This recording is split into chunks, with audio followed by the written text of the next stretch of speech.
म्हणजे माझ्या पत्नीचे हं. आणि तिच्या प्रियकराचे माझ्याच घरातल्या जिन्यामध्ये दोघांचे फोटो मला रिकव्हर झाले मोबाईलमधून. "तुझा अफेअर आहे का कोणासोबत? स्पष्ट सांग. हं. मी तुला एक शब्दाने दुखवणार नाही, काही बोलणार नाही, हं. ना तुझ्यावर हात उचलणार. हे तुला माहिती आहे म्हटलं माझा स्वभाव कसा आहे." ती माझ्यावर रेस झाली, हायपर झाली. म्हणे, "तुम्ही अगोदरपासून असंच म्हणतायत, की तुझं काय?" म्हटलं, "अगोदर कधी बोललो? म्हणजे आम्ही आमच्या मार्गावर, पण ते लेकराला जे जन्माला आणलं त्याचं भविष्य काय? ते कशाला सर्व्हाईव्ह करणार?"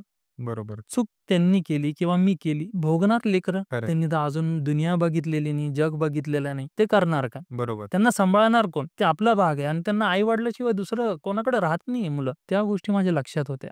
मी गेलो तिच्या घरी फोन. लव्ह वगैरे राहिलेलं नाही आजच्या जगामध्ये. बरोबर. प्रेम करणार तुमचा पतीच करणार तुम्हाला, तुमची पत्नीच करणार. हं. दुसरं कोणी करणार नाही तुम्हाला. आई-वडिलांनंतर तेच आहे.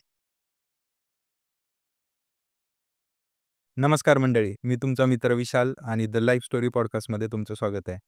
मित्रांनो, आज आपल्याकडे एक नवीन पाहुणे आलेले आहेत. ते जालन्यावरून आलेले आहेत. बरंच लांबून आलेले आहेत ते. त्यांच्याशी आज आपण ओळख करून घेऊयात. दादा नमस्कार दादा. नमस्कार. काय तुमचं नाव? माझं नाव अभिनव बेंजामिन घोरपडे आहे. अच्छा. मी जालन्यामधून आलेलो आहे. बरं. आणि तुमचं चॅनल मी अगोदर Instagramवर बघितलं ओके. आणि त्यानंतर मग YouTube बघितलं, तर खूप मला इंटरेस्टिंग वाटलं आणि मला पण असं वाटलं, की माझी लाईफ स्टोरी मी शेअर करावा असं. नक्कीच. तर सर्वप्रथम तर चॅनलचे आणि तुमचे मी धन्यवाद करतो, की मला आमंत्रित केलं. Thank you. देवाचे धन्यवाद करतो, की आजपर्यंत मला चालवलं इथपर्यंत. ज्या मी कंडिशनमधून गेलो, त्या सगळ्या गोष्टीला पार पाडण्यासाठी मी जे स्ट्रगल केला, जे लाईफमध्ये गो थ्रू केलं, त्याच्यामध्ये सगळ्यात मोठा वाटा परमेश्वराचा. काय काय अनुभव घडले तुमच्या आयुष्यात? अनुभव बघा विशालदादा, ॲक्चुअली असं झालेलं आहे, की आज आपण बघतोय, की बरेचसे फॅमिली डिस्प्यूट होत आहेत. हं. हसबंड वाईफमध्ये होत आहेत. बरोबर. तर काही ठिकाणी असं बघण्यात येतंय, की अशामध्ये खूप न्यूज बघण्यात येतीये किंवा आपण रील्स वगैरे बघतोय, की जे पत्नी पीडित पुरुष आहेत, ते प्रमाण वाढलेलं आहे. खरं आहे. आणि इतकं वाढलेलं आहे, की ह्या कोपाला गेलेलं आहे, की लिटरली पत्नी या प्रियकरासोबत मिळून पत्नीचा खून करणं, लेकरांचा खून करणं, म्हणजे स्वतःच्याच पोटच्या लेकरांना, म्हणजे या लेव्हलला वाढलेलं आहे. आणि पत्नी पीडित पुरुषामधून मी एक आहे. अरे बापरे! आणि ॲज अ सिंगल पॅरेंटही मी सध्या गो थ्रू करत आहे. अच्छा. सध्या माझी केस चालू आहे, फारकतीची टाकलेली आहे डिव्होर्सची. बरं. सुरुवात झाली बघा ऑगस्टमध्ये. एक सुंदरसा आमचा संसार चालू होता. ऑगस्ट कधी?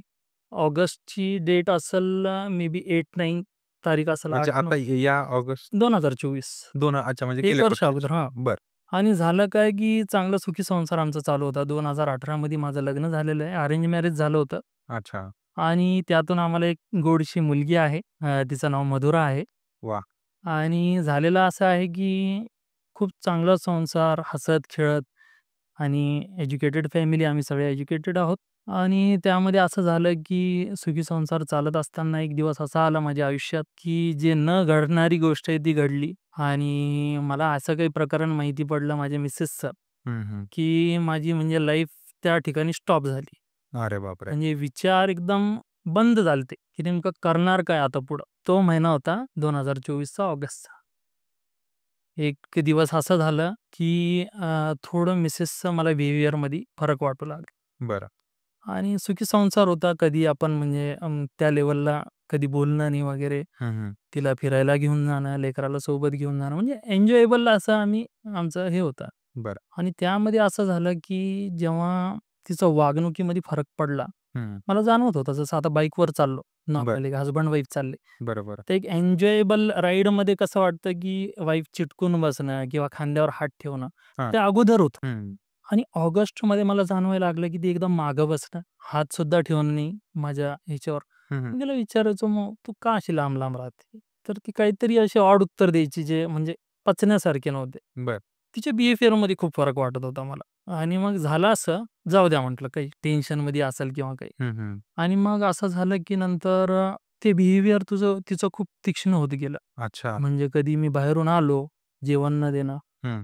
झोपून जाणं तसंच, तुम्ही तुमच्या हाताने वाढून घ्या. हे थोडं चिडचिड वगैरे करणं, अशा गोष्टी सुरू झाल्या. बरं. मग खूपच डिफरन्स जाणवायला लागला मला. मला असं वाटलं, की यार काय झालं असेल? तर मी एक दिवशी तिला बसवलं सोबत. म्हटलं, "काही प्रॉब्लेम आहे का? काही विचार आहे का?" किंवा काही त्रास होत आहे का तुला? किंवा काही मेडिकल काही प्रॉब्लेम आहे फिजिकल? बरोबर. असं एक नवरा म्हणून एक नॉर्मल का अशी चिडचिड? नाही म्हणे तसं काहीच नाही वगैरे. मग तिथून पुढे थोडी चांगली वागत होती. तिला थोडा डाऊट आला, की यार मला काहीतरी जाणवतंय. छान. हं. मग एक दिवस असं झालं, मला आई म्हटली, आता माझी आई मे बी 65 अबोव्ह असेल एज आणि वडील आहे 80च्या आसपास असेल. हं. चालता फिरता येत नाही, ते वॉकर घेऊन चालतायत. आणि झालं काय, की माझी आई मला म्हणायची, "तू बाहेर गेला कामाला, तुझी बायको कंटिन्यू कॉलवर असते. बरं. काम करत नाही, काहीच करत नाही."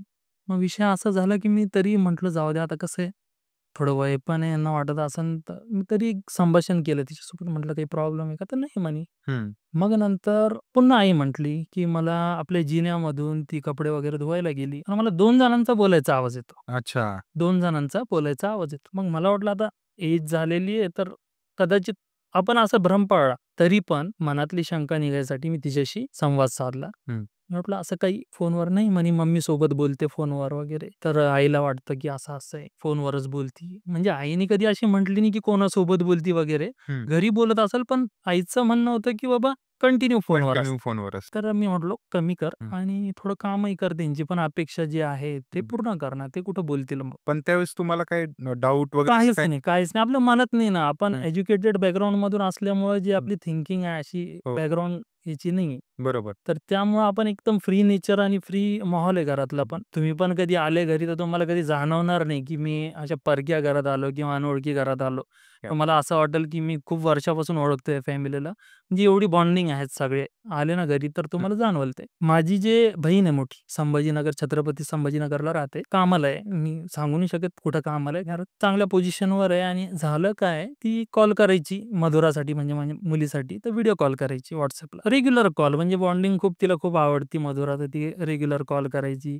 आत्यासोबत बोलणं वगैरे राहायचं तिचं. आता एक दिवशी मी बघतो काय, की जो मी दिलेला मोबाईल होता तिला, हं. माझ्या पत्नीला, त्यामधले कॉल रेकॉर्ड सगळे डिलीट असायचे. अच्छा. लॉक वगैरे नव्हतं त्याला. मी घ्यायचो कधी पण कारण मला लागायचं कधी-कधी मी हं. आपलं हॉटस्पॉट वगैरे वापरायचो. मला ते जाणवलं म्हटल्यावर कुठेतरी काहीतरी आहे. आहे. विचारलं तिला असं-असं. म्हटलं, "यार हे जे कॉल रेकॉर्ड्स आहे ह्याचे WhatsAppचे, हे का डिलीट करती तू? मी 2-3 वेळेस बघितले. मी एकदाच नाही बघितले, 2-3 वेळेस बघितल्यावर तुला बोलतोय." तर ती म्हटली, की "नाही, मी असंच डिलीट करते." म्हटलं, "बाबा ठीक आहे." सहज बोलून जायच्या का त्या? हां, सहज बोलून जाईल. एकदम नॉर्मल. मी काय म्हणतो एकदम असं प्रोफेशनल गोष्टी होत्या तिच्या. म्हणजे काही कळूच द्यायचं नाही? हो, कळूच द्यायचं आणि मग असं झालं, जाऊ द्या म्हटलं त्या दिवशी मी सोडून दिला. पुन्हा दुसऱ्या दिवशी आता मधुराला कॉल येतो आत्याचा म्हणजे माझ्या मोठ्या बहिणीचा. पुन्हा डिलीट. मी म्हटलं यार माझ्या पत्नीला बोललो, की पुन्हा डिलीट आहे. ठीक आहे बा मोबाईल हँग होत असेल, तर मला तरी वाटतंय नाही हँग होत नाही म्हटलं मोबाईल. बरोबर. जे प्रॉपर आपली कॉल लॉग्स असतात त्याच्यामधले तरी प्रॉब्लेमॅटिक असू शकतो. पण मला तरी वाटतं म्हटलं ह्याच्यामधलं नसावा. बरोबर. तर मला थोडा डाऊट आला. मी म्हटलं एक काम कर, काही दिवस मोबाईल माझ्याकडे असू दे. हं, हं. मी त्याला केला लॉक. बरं. तर म्हणे, "तुम्हाला डाऊट येतोय का?" म्हणे माझ्यावर. ते स्वतःहून म्हटलं. अशा स्वरूपात तुमची भांडणामध्ये ह्या गोष्टी झाल्या का नॉर्मल? नाही, नाही. हे जसं आपण कन्व्हर्शन करत आहे ना, जसं बोलवते ना, कन्व्हर्सेशन हं. एकदम नॉर्मल. अच्छा. सर्वप्रथम तर स्त्रियांचा आदर सन्मान करतो. बरोबर. कारण आपली जी वाढ झालेली आहे, आई-वडिलांनी जे संगोपन केलेलं, शिकवलेलं आहे. इज्जत करणं, मोठे असेल, स्त्री असेल, पुरुष असेल, कोणी असेल. आपल्याहून लहान असेल, मोठा असेल, हे आमच्यामध्ये म्हणजे परमेश्वराच्या दयेने आणि आई-वडिलांनी जे शिक्षण दिलं, तर आम्ही ह्या गोष्टी पाळतो. घरात किरकिर वगैरे अशा गोष्टी बरं. कधी म्हणजे आत्तापर्यंत मला आठवत नाही. कारण सगळ्यांचा फ्री नेचर आहे. हं. तर मी नॉर्मली या स्वरात बोललो, म्हटलं मोबाईल माझ्याकडे असू दे. ती म्हटली, "ठीक आहे." पण तिने हं. प्रश्न केला, की "तुम्हाला डाऊट आहे का?" अच्छा. म्हटलं, "असं नसेल मला वाटतंय, की माझ्याकडे असावा. राहू द्या." बरं. म्हटलं. एक हं. नॉर्मल असं म्हणे, "ठीक आहे, राहू द्या." मी त्याला मारला लॉक. आता मला वेळ भेटत नव्हता. कारण काम इतकं शेड्यूल होतं. मी माझं काय काम करतोय ते तुम्हाला सांगितलेलं आहे, पण बरोबर. ह्याच्यामध्ये नाही सांगू शकत मी. कारण माझं नक्कीच. सध्या आता कोर्ट गो थ्रू चालूच आहे. Yes, yes. त्यामुळं काही गोष्टी मी कव्हर केलेल्या आहेत. तर झालं काय, त्यामध्ये एक दिवस मला वेळ भेटला. एक रात्री म्हणता येईल त्याला. मला झोप नव्हती येत. हं. तर मी म्हटलं चला एकदा बघू मोबाईलमध्ये काही भेटतंय का? तर अशा काही गोष्टी भेटल्या, की मी म्हणजे जे म्हणतात ना, एकदम आपण पांढरे पडून जातो. अरे बापरे! माझी ती सिच्युएशन म्हणजे ती रात्र माझ्या आयुष्याची सगळ्यात भयानक रात्र होती. म्हणजे सगळ्यात पहिले तर मुलीचा चेहरा पुढे येत होता. तिचं कसं? आणि मी आजपर्यंत जे इतकं इमानदारीने राहिलो, हं. कधी पण बाहेर या गोष्टी केलेल्या नाहीये. म्हणजे जरी मला समोरून कधी या गोष्टी झाल्या, तर मी कधी या गोष्टींकडे लक्ष केलेलं नाही. अशा गोष्टीत नाही आपण. आणि विचार करतोय, की एवढं सर्वस्व देऊन, आपण एवढं प्रेम करून, हं. एवढं सगळं झाल्यावर काय, तर मग काही चॅटिंग आणि काही असे इमेजेस हं. पाठवलेले मला निदर्शनात आले. अरे! आणि तो वेळ होता असा डेंजरवाला, की मी तर म्हणजे आता विचारू पण तर कसं विचारू असं ती झोपलेली मस्त आरामात. तिच्या बाजूला मुलगी म्हणजे पलंगावर, कॉटवर ते हं. दोघं झोपायचे आणि मी खाली झोपायचो. बरं. मी एकदम ब्लँक झालो. म्हटलं आता विचारू तर काय विचारू? म्हणजे प्रश्नच पडला डायरेक्ट, की प्रश्न म्हणजे मी तर एकदम ब्लँक झालो. ब्लँक. कारण सिच्युएशन मला माहिती आहे. कसं आहे आता तुम्ही ऐकतायत, पण ज्याच्यासोबत घडतं ना, हो. ती परिस्थिती त्याला माहिती असते. खरं आहे. कारण मला पूर्ण फ्लॅशबॅकमध्ये चाललो आणि फ्युचरमध्ये पण चाललो वन टाईममध्ये मी, की आता फ्लॅशबॅक आत्तापर्यंत एवढं गेलं आणि फ्युचर कसं राहणार? हे सगळ्या गोष्टी एकदाच माझ्या डोक्यामध्ये फिरत होत्या. झालं काय? डेअरिंग केली, तिला उठवलं, शांततेत उठवलं. म्हटलं, "उठ." तिला प्रश्न केला मी. हं. मी तिला हे नाही सांगितलं मला काही गोष्टी आढळल्या मोबाईलमध्ये. बरं. मी तिला प्रश्न केला सायलेंटली. हं. कारण मला हे भान होता, माझी मुलगी पण आहे. चिडलं पण तर घाबरणार. लहान मुलगी आहे तर ती मला थोडं भान घाबरणारच आहे अर्थ. आणि माझा जीव फार तिच्यामध्ये. माझाच हं. नाही तर घरच्यांचा सगळ्यांचा जीव माझ्या मुलीमध्ये फार. तर मी तिला प्रश्न केला माझ्या पत्नीला. म्हटलं, "मला एक प्रश्नाचं उत्तर दे," म्हटलं. "तुझा अफेअर आहे का कोणासोबत? स्पष्ट सांग. हं. मी तुला एक शब्दाने दुखवणार नाही, काही बोलणार नाही, हं. ना तुझ्यावर हात उचलणार. हे तुला माहिती आहे," म्हटलं, "माझा स्वभाव कसा आहे." ती माझ्यावर रेस झाली, हायपर झाली. म्हणे, "तुम्ही अगोदरपासून असंच म्हणतायत, की तुझं काय?" म्हटलं, "अगोदर कधी बोललो?" आईने 2-3 वेळेस मला जे घरात घडलं ते सांगितलं आणि मी तुला नॉर्मलच विचारलं. "तू हायपर का होतीये?" म्हटलं, "मी तुला नॉर्मल विचारत आहे." खरं आहे. "नाहीये," म्हटलं ना तुम्हाला म्हणे मी. "काहीच नाहीये. कशाला आळ घालताय?" हालाकी माझ्या हातामध्ये सबूत लागलेले, बरं. एव्हिडन्स लागलेले. अच्छा. पण तिचं नेचर बघा. मी तिला सांगितलेलं नाही अजून. आणि चेहऱ्यावरती हावभाव त्यांचे काहीच नॉर्मल, म्हणजे लिटरली तसं काही नॉर्मल. घडलंच नाही. काहीच नाही. म्हणजे मी ते म्हणतात ना, दूध से धुली हुई हूँ, हां. अशा प्रकारचा पूर्ण हे होता गेटअप तिचा. मी म्हटलं, "ठीक आहे." मी ख्रिश्चन फॅमिलीमधून आहे. पवित्र शास्त्र जे असतं, पवित्र बायबल ते मी घेतलं. हं. ते तिच्या हातात दिलं. ख्रिस्ती या नात्याने म्हटलं, "तू निदान या पवित्र शास्त्रावर हात ठेवून सांग, हं. की हे जे काही मी बोललो ते खरं नाही." तिने त्या पवित्र शास्त्रावर हात ठेवला आणि ती म्हटली, की "नाहीये माझं कुठंच काही." तेव्हा तर लिटरली मी आतून तुटून गेलो, की म्हटलं कोणत्या लेव्हलचं खोटं आहे. भीती नाही राहिली देवाची नाही, कशाचीच नाही. तुम्हाला राग नाही आला त्यावेळेस तिचा? विशाल दादा तो वेळ असा होता ना, की मी स्वतःच खचून गेलो होतो. लिटरली म्हणजे माझ्या शरीरामध्ये जे म्हणतात ना, ताकदच नव्हती उरलेली कोणत्याच गोष्टी ना संभाषण करण्याची. ती माझी परिस्थिती मला माहिती होती. आणि झालं काय, मी तिला म्हटलं, "तुझ्या आईची शपथ काय?" आई फार जवळची होती तिच्या. क्लोज बॉन्डिंग होती त्यांची. "तुझ्या आईची शपथ खाऊन बोल." म्हटलं. आता म्हटलं पवित्र शास्त्र होतं. मनात बोललो मी. पवित्र शास्त्रावर हात ठेवून तर ही खोटं बोललीच. तर आईची शपथ खाते म्हणे मी. माझं काहीच नाहीये कुठं. मनाला पुन्हा धक्का बसला. म्हटलं, माझ्या हातात एव्हिडन्स आहे. मी अजून उजागर केले नाही. फक्त क्वेश्चन केलेत ते. म्हटलं, "वडिलांची." "वडिलांची शपथ खाते म्हणे मी. मी रॉंग नाहीये आणि माझ्यावर आळ घेणं सोडा म्हणे." मग माझा असा वरचा बाण सुटला. मी तिला असा मोबाईल करून दाखवला. "हे काय?" म्हटलं. डायरेक्ट तुम्ही तिथंच स्क्रीन दाखवून दाखवलं. दिली अशी. हं. नुसतं असं दाखवलं. तेव्हा तिने चेहरा खाली केला आणि शांत झाली. मग जे शक्तिशाली वेपन जे असतं स्त्रियांचं, हं. रडणं काय म्हणतात त्याला? रडणं सुरू केलं तिने. रडणं म्हणजे शस्त्रच आहे त्यांचं. शस्त्रच आहे. इमोशनल. इमोशनली थोडं हे केलं. नाव घेतलं तिचं. म्हटलं, "ठीक आहे, माझ्यासोबत घडलं. प्रॅक्टिकल माणूस आहे मी. जे घडलं त्याला एक्सेप्ट करावं लागतं विशाल दादा. म्हणजे काय असतं माहिती आहे का? मी असा नेचर आहे माझं. जे घडलं, जे होणार आहे ते होणारी वस्तू, जे होणार आहे, घडणार आहे, जे घडणार आहे, हं. ते घडणारच आहे. घडणारच अर्थातच. त्याला आपण चेंज करू शकत नाही. तर मी नाही. अशा लेव्हलचा आहे, की मी ते एक्सेप्ट केलं. हं. जे घडलं ते एक्सेप्ट केलं. फक्त मी तिला एक प्रश्न केला, की "तू माझ्या लेकराचा विचार का नाही हे सगळं करताना?" ती झोपलेली.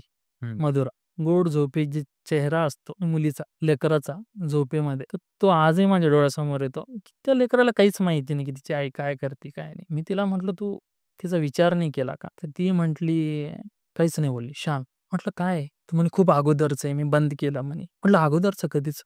"लग्नाच्या अगोदरचा मोबाईल तर मी तुला आत्ता दिलेला आहे." लग्नाच्या 1 वर्षानंतर दिलता तिला मोबाईल यूज करायला. तोपर्यंत मोबाईल नव्हता तिच्याकडे 1 वर्ष नव्हता. हो म्हणे त्या टाईमाला. आणि तुम्ही विश्वास नाही करणार, तो मुलगा तिच्या माहेरच्या 4 घरं सोडून राहतो. एकच आडनाव आहे हं. दोघांचं आणि माहिती नाही काही जण म्हणतात तिचा चुलताच लागतो रिलेशनमध्ये. अरे काही जण बापरे! म्हणतात भाऊच लागतो कारण एकच सरनेम आहेत दोघांचे. भावकी म्हणजे आपल्याकडं ब्लड रिलेशन ब्लड म्हणजे बहीण भावाचंच नातं झालं. आणि मग हे झाल्याच्या नंतर तर मी इतका शॉकमध्ये होतो ना, की माझा दिवस कोणता आणि रात्र कोणता मला समजत नव्हतं. बिलकुल कळतच नव्हतं ना. मी जे कामधंदे ते बिलकुल माझे बंद, ठप्प झाले लिटरली. कशात मूडच नाही होईना. त्या रात्री मी तिला खूप प्रश्न केले. म्हटलं, "का का केलं हे सांग मला ह्याचंच उत्तर दे. मला हे तू जे केलं ह्याचं उत्तर नाही पाहिजे. मला फक्त का केलं? माझ्याकडून काय कमी राहिली ते सांग." माझ्याकडून विशाल दादा थोडं फ्लॅशबॅकमध्ये जातो. लग्नाच्या अगोदर माझी कन्सेप्ट काय होती? मला लग्नाला खूप सारे रिश्ते चांगले-चांगले. एज्युकेटेड फॅमिली आम्ही सगळे सेंट मेरीजमधून शिकलेलो आहे, इंग्लिश शाळेमधून.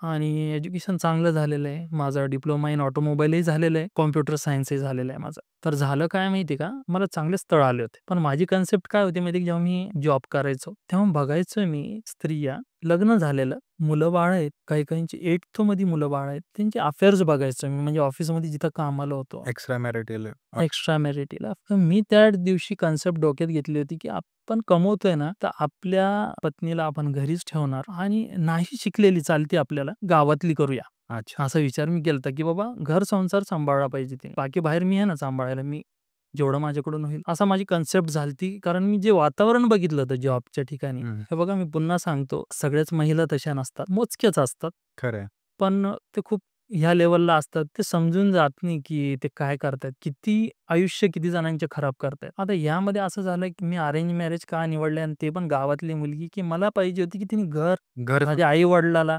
लेकरांना सांभाळायचं. बाकी तिची काळजी करायला मी आहे. असा माझा कन्सेप्ट आहे. आणि तीच कन्सेप्ट उलटी ठरली. गावातली मुलगी केली. म्हटलं घर सांभाळाल, सगळं सांभाळाल, असं झालं. असं. आणि मग झालं काय त्यामध्ये तिला प्रश्न केले. पुन्हा येऊन जाऊ त्या टॉपिकवर. येस. रात्रीचा तो टाईम. हो. मला किती वाजले खरंच होते त्यावेळेस? मला वाटतं 2-2:30 वाजले असेल. अरे बापरे! झोपच नाही लागत आहे. झोपच लागत नाही. माझी कंडिशन मला माहिती होती. पण मला विचारायचं की तुम्हाला असं नाही वाटलं का तुम्ही तिचे पती आहात आणि तिच्यावरती हात उचलावा किंवा जाग्याला किंवा इतर पुरुषांसारखं की बाबा आता पत्नीचं अफेअर आपल्याला सापडलेलं आहे. तुम्ही तुमच्या डोक्यामध्ये राग आहे म्हणून तुम्ही तिला मारलं का? किंवा असं काही तुमच्या माइंडमध्ये नाही आलं?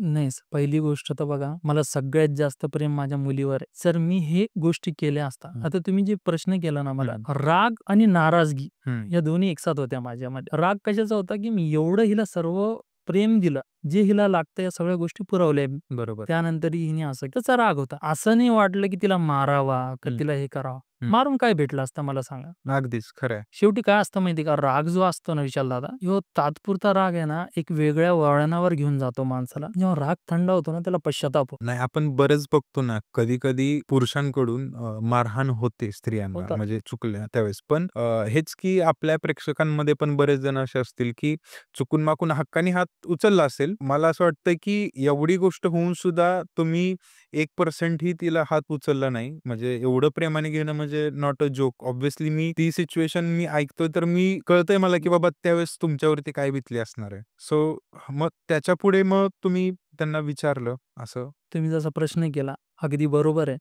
बरेचसे पुरुष मी तर म्हणतो मारून टाकायच्या लेव्हलला विचार करतात. दुसरे टाकतातही. टाकतातही. पण तिथे काय होतं माहिती का, माझ्या डोक्यात एक कन्सेप्ट कन्सेप्ट म्हणजे एक आपण ॲक्टिव्ह माइंडेड आहे. हं. तर होतं काय माहिती का, राग करून आणि हे जे कृत्य तुम्ही सांगितलं. पहिली गोष्ट, की जे व्यसनं आधारी असतात. पुरुष ड्रिंक करत असतील बरोबर. किंवा कुठलीही नशा वगैरे करत असतील आणि त्यांच्या घरात अगोदरपासून जे अशा गोष्टी भांडणं वगैरे चालत असतील, तर अशा घरांमध्ये अशा गोष्टी होतात. आपण बॅकग्राऊंड आपलं एज्युकेटेड बॅकग्राऊंड आहे. दुसरी गोष्ट मला बडीसोप सुद्धा मी खात नाही. बरोबर. म्हणजे जेवण वगैरे झाल्यावर जसं हॉटेलमध्ये एक बडीसोपचं हे ठेवलेलं राहतं, मी खात म्हणजे मला तंबाखूचं व्यसन नाही, दारू वगैरे काहीच नाही. म्हणजे एकदम न्यूट्रल आहे मी. अच्छा. तर त्या मानाने देवाच्या दयेने असं आहे, की माझं माइंड न्यूट्रल होता. तेव्हा असं झालं, की मला राग तर होता, पण मी मारत नव्हतो. का? कारण मला हे डोक्यात होतं, की मारून होणार काय? तिने खूप पुढे चालली गेली ती. हं, ती व्यक्ती खूप पुढे चालली गेली. हं. तिला मारून होणार काय? बरोबर. आणि रागाच्या भरात कमी जास्त झालं, तर आपण करणार काय? करणार काय? अर्थातच. बरोबर. उद्याला समजा मी जेलमध्ये गेलो असतो, काही कमी जास्त झालं असतं. माझं लेकरू तर वाया पडलं असतं ना. खरं आहे. मुलीची जात आहे. मला सगळ्यात जास्त तिच्या भविष्याचा विचार आहे आणि तिला बघूनच मी स्वतःवर ताबा ठेवला, कंट्रोल ठेवला, की नाही काही नाही. मला फक्त तू सांग, खरं सांग. माझं हीच अपेक्षा होती. पण ती प्रत्येक वेळेला खोटं पवित्र शास्त्र घेऊन. तर मग ह्या गोष्टी झाल्या. मग शेवटी मला काही झोप येईना नाही. ती बसलेली आपली खाली मान टाकून आणि त्या टाईमाला म्हणजे एव्हिडन्स एवढे पुरेसे नव्हते माझ्याकडं. एक नॉर्मल फक्त काहीतरी किस वगैरे असे पाठवलेले जे आपले मेमेज ओके. असतात ना तसे ओके, टाईप. ओके. तर त्याच्यावरून मी अंदाज लावला आणि पाठवलेले ते सापडल्यावर ती पण पुरेसे खूप सारे होतं ना, म्हणजे असा बरोबर आहे. खूप मोठा भाग होता ना तो. आणि त्यानंतर असं झालं, की मला राहुल्याने गेलं. म्हटलं यार आता हिच्या घरी फोन करून सांगणं गरजेचं आहे. कारण गोष्ट ही छोटी नाही आहे ना विशाल दादा. हो, अर्थातच. कारण ह्यामध्ये ना आयुष्य उद्ध्वस्त होतात लोकांचे. म्हणजे प्रॉपर म्हटलं तर माणूस एकतर स्वतःचा जीव देऊन टाकतो, नाहीतर व्यसनाआहारी जातो, नाहीतर काहीतरी चुकीचंच करतो. अर्थातच ह्या खूपच संसार म्हणजे तिसऱ्या माणसाची एंट्री झाली ना, हा संसार असं समजा की हा आयुष्यभरासाठी उद्ध्वस्तच झाला. खूप डेंजर. सगळ्यात जास्त लेकराचं होतं विशाल दादा. काय होतं माहिती आहे का? ठीक आहे, मी करून जेलमध्ये जाणार, ती करून तिचा भाग वेगळा, हं. मी माझं एखादी सबस्टिट्यूट म्हणजे आम्ही आमच्या मार्गावर, पण ते लेकराला जे जन्माला आणलं त्याचं भविष्य काय? ते कशाला सर्व्हाईव्ह करणार? बरोबर. चूक त्यांनी केली किंवा मी केली, भोगणार लेकरं. खरं आहे. त्यांनी तर अजून दुनिया बघितलेली नाही, जग बघितलेलं नाही. ते करणार काय? बरोबर. त्यांना सांभाळणार कोण? ते आपला भाग आहे आणि त्यांना आई-वडिलांशिवाय दुसरं कोणाकडे राहत नाही मुलं. त्या गोष्टी माझ्या लक्षात होत्या. मी केलं तिच्या घरी फोन तेवढ्या रात्री. अच्छा. कारण मला झोप येत. मग मी तेवढ्या रात्री मला तर झोपच नव्हती. बरोबर. आणि झालं असं, की मग मी तिच्या घरी कॉल केला, तिच्या वडिलाला. कारण ही गोष्ट छोटीशी नव्हती. ह्याच्यात आयुष्य बरबाद होणार होतं माझं पण आणि माझ्या लेकराचं पण. खरं आहे. आणि अर्थात तिचं पण. तर मी कॉल केला. कॉल काही घेत नाही. 4 कॉल झाले, 5 कॉल झाले. तिच्या मोठ्या भावाला केला मी. रात्री 2:30 वाजताच. हो, काय करणार? झोप हो. नाही. अशा टायमाला काय जोपर्यंत मोकळं होत नाही माणूस, तोपर्यंत काहीच कळत नाही काय कळत नाही. करावं. आणि घरात मी सांगितलं नाही. रूममध्येच आम्ही बसलेलो. कारण आई-वडिलाचं वय झालेलं. हं. काय माहिती एवढ्या रात्री उठून त्यांना असं सांगितलं, धक्का बसायचा, काहीतरी अननेचरल अनर्थ गोष्टी घडायचा. हो. त्या गोष्टी मी त्या 4 रूममध्येच बंद करून चालू माझ्या. बरं. तर मी कॉल केला, उचलला नाही. मग तिच्या भावाला 2-3 कॉल केले, उचलला नाही. शेवटी तिच्या मामाला कॉल केला मी. तिच्या मामाने उचलला, पण ते ॲरोगंटली बोलले, "तुम्हाला कळतंय का?" म्हणे, "काय टाईम आहे?" असा-तसा. म्हटलं, "बाबा गोष्ट अशी घडली, ऐकून तर घ्या." "नाही," म्हणे, "तुम्ही का दारू पिलेले आहे का?" हे शब्द त्यांनी वापरले अरे बापरे! आणि कट करून टाकला. म्हटलं आता अवघड झालं. अजूनच मी तर म्हटलं आता उलटच. खचून गेले. मग मी तिच्या सोबत पुन्हा बोलत होतो. तिला एकच मी रडत होतो लिटरली. अरे बाप! पुरुष असून हं. मी रडत होतो. कारण काही उरलेलंच नव्हतं माझ्याकडं आणि सगळं आयुष्य असं हातातून गेलेलं मला जाणवत होतं. मेन तर माझ्या मधुरासाठी, माझ्या मुलीसाठी खूप माझा जीव तुटत होता आणि तिला काही फरक नाही. खाली मान टाकून फक्त बसलेली. त्या डोळ्यात अश्रू तिचे. आणि झालं काय, मग तिच्या भावाचा फोन रिटर्नमध्ये आला मला. तर झालं काय, तिच्या भावाचा फोन आला. हां, म्हणे, "दाजी काय झालं?" म्हटलं, "काय झालं आता कसं सांगू?" म्हटलं तुला. त्याची आणि माझी बॉन्डिंग फार चांगली होती. तिचा जो मोठा भाऊ आहे, समजदार आहे फार घरामध्ये त्यांच्या. बरं. त्याने मला विचारलं, "काय झालं?" तर म्हटलं, "यार असं-असं प्रकरण उघडकीस आलं. प्रेमसंबंध उघडकीस आले." बरं.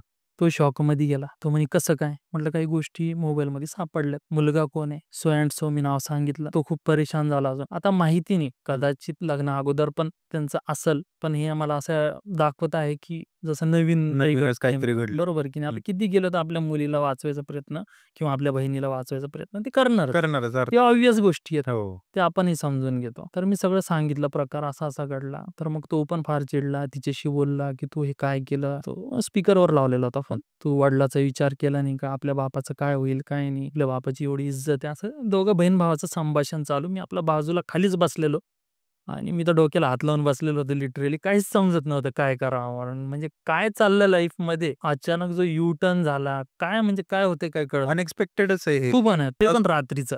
एवढा सुंदर संसार हा असा 2 मिनिटात हे झालं. बोलणं झालं. मग तिच्या भावाला मी बोललो. सो अँड सो नाव घेतलं त्याला. म्हटलं, "एक काम करा," म्हटलं, "आई-वडिलाला घेऊन घरी ये," म्हटलं, "तू उद्या. चर्चा करू, मार्ग काढू. मी तर हिला घरात ठेवणारच आहे," म्हटलं. हं. "मी मोडणार नाही," म्हटलं. "माझ्या मुलीचा प्रश्न आहे, कारण बापही लागतो मुलीला. बरोबर आहे. दोन्ही सोबत पाहिजे मुलीला." अर्थातच. मुलीलाच म्हणजे लेकरांना. हं. तर म्हटलं, "मी तर रेडी आहे," म्हटलं, "घरात ठेवायला. पण एकदा येऊन भेटा, बोला आणि तिला थोडं समजावून सांगा." "ठीक आहे," म्हणे. आता दुसऱ्या दिवशी सकाळी यायच्या अगोदर मला सगळ्यात मोठा प्रश्न पडला, की आई-वडिलाला कसं सांगू या गोष्टी? कारण सगळ्यात धाक मला तो पडलेला होता. एक तर एज आणि उठल्या-उठल्या अशी खबर ऐकल्यावर आपल्याला जर एवढं हर्ट होतंय म्हटल्यावर त्यांना किती हर्ट होणार? बरोबर. मी खूप परेशान झालो. म्हटलं आता कसं होणार, काय होणार? तर मी डेअरिंग केली. आता सांगणं गरजेचं होतं कारण प्रकारच एवढा मोठा होता. अर्थातच. शेवटी हिम्मत केली. वडिलांशी पहिले बोललो.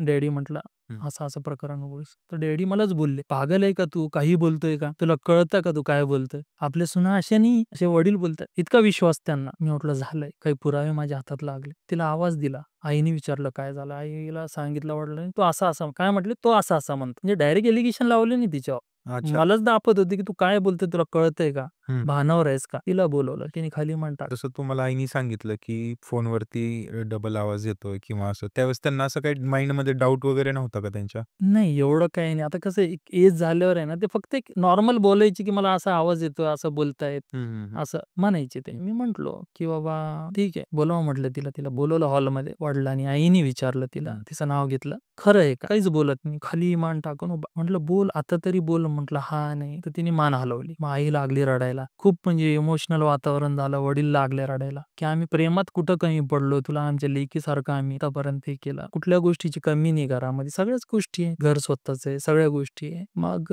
खूप खचले आम्ही. तेवढ्या वेळात तिच्या घरचे आले. त्यांनी बघितलं वातावरण. आम्ही रडत ती तिकडे उभा होती. तिची आई म्हणती, की "काय आम्हाला वाटलं छोटं-मोठं काहीतरी झालं असन.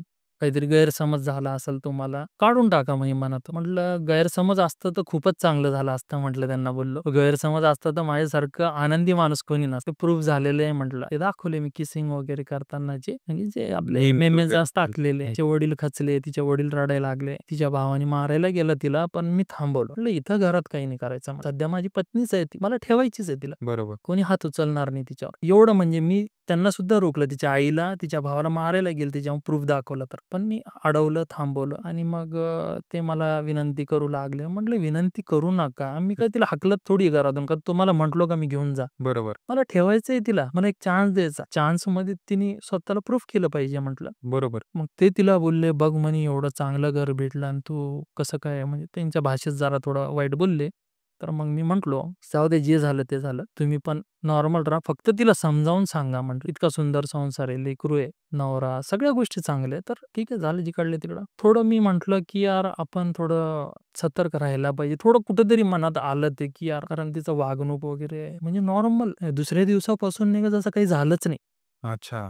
स्वतःची लाज असते ना विशाल दादा, की बाबा मी धरले गेले, मी पकडले गेले या प्रकरणात. थोडी लाज वाटते घरामध्ये. काहीच नाही. अशी राहू लागली जसं हसून खेळून म्हणजे काही घडलंच नाही. काहीच घडलं नाही आणि मी तर एकदम डिप्रेशनमध्ये लिटरली. हो. माझे दिवस कोणते चालले आणि रात्र कोणते चालले समजत नव्हतं मला. हं, इव्हन माझं जेवण सुटलं होतं. जेवण कमी झालं माझं. कमी म्हणजे नाहीच्याच बरोबर. हं. जेवण मी धकत नव्हतं, गळ्याखाली उतरत नव्हतं आणि वरून मी बघत होतो ती एकदम नॉर्मल. तर झालं काय मला तिथं थोडं वाटलं, की यार एक काम करू. आमचे जे पास्टर असतात, धर्मगुरू हं, हं. तर आमच्या प्रत्येक ठिकाणी असे चर्च आहेत, ग्रुप हं. खेड्यामध्ये असेल, गावामध्ये असेल, सिटीमध्ये असेल, एरिया वाईज. तर त्यांच्या एरियामधले जे चर्च होते, त्यांच्या अंडरमध्ये होता. त्यांच्याशी संपर्क केला. चांगल्या हेतूने, हं. की बाबा काय करा.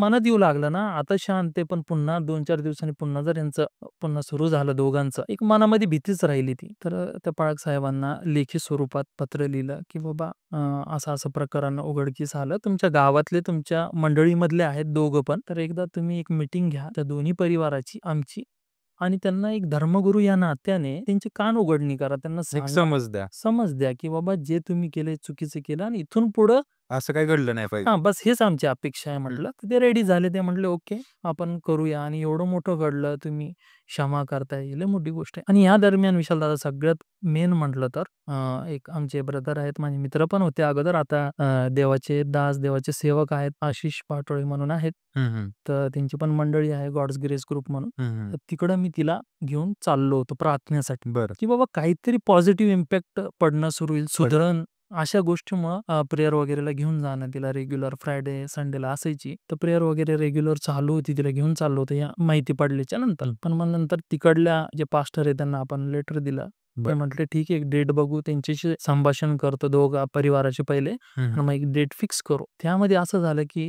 त्या पाळक साहेबांनी 20-30 दिवस घेतले. पण ह्या दरम्यान असं झालं, की ह्यांची प्लॅनिंग सुरू झालेली होती. ओह! पळून जायची. बापरे! आणि तोपर्यंत मी मायनसमध्येच मला वाटायचं, की मी हिला प्रार्थनेला घेऊन चाललो आणि सगळं म्हणजे व्यवस्थित तुमच्या माइंडमध्ये की बाबा चला ही सुधारते, हिला एक चान्स दिलेला आहे. आता ही सुधारलेली असेल किंवा काहीतरी त्या प्रार्थनेचा इम्पॅक्ट पडेल. बरोबर. पण तसं काही नाहीच आहे. आणि ते आशिष ब्रदर जे होते ना, त्यांनी पण इतकं सुंदर काउन्सिलिंग केली आमची.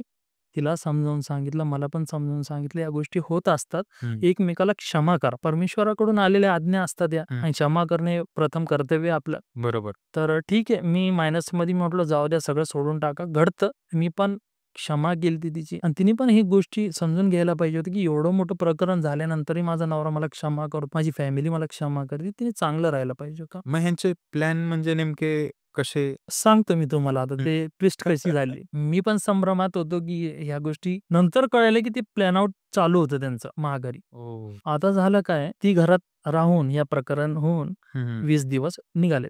बरं. आमचे जे पास्टरला आहे त्यांना सांगून 20 दिवस गेलेत, उलटले. पास्टरचा आम्ही रोज संध्याकाळची घरी प्रार्थना असते आमच्या फॅमिली प्रेयर रेग्युलर असतं. तर आम्ही सगळं कुटुंब एकत्रित बसून प्रार्थना वगैरे करतो. सगळ्यांसाठी करतो, नातेवाईकांसाठी, मित्रमंडळीसाठी, हं. सगळ्यांसाठी करतो. बरोबर. सगळ्यांचं चांगलं असावं म्हणून हं. असे आम्ही प्रार्थना करतो. फॅमिली प्रेयर असते रोज. तर त्या टायमाला असं झालं, की त्या संध्याकाळच्या टायमाला त्या पास्टरचा, त्या पाळकाचा फोन आला, पाळक साहेबाचा, बरं. की आपल्याला 1-2 दिवसामध्ये मीटिंग करायची. मी दोन्ही परिवाराशी बोललो हं. आणि आपल्याला हे मीटिंग 1-2 दिवसात करायची. हे फोन आलता तेव्हा माझी पत्नी, मी, आम्ही समोरच खाली बसलेलो. वडिलाला खाली बसता येत म्हणून ते खुर्चीवर बसलेले होते. वडिलांशी बोलणं झालं.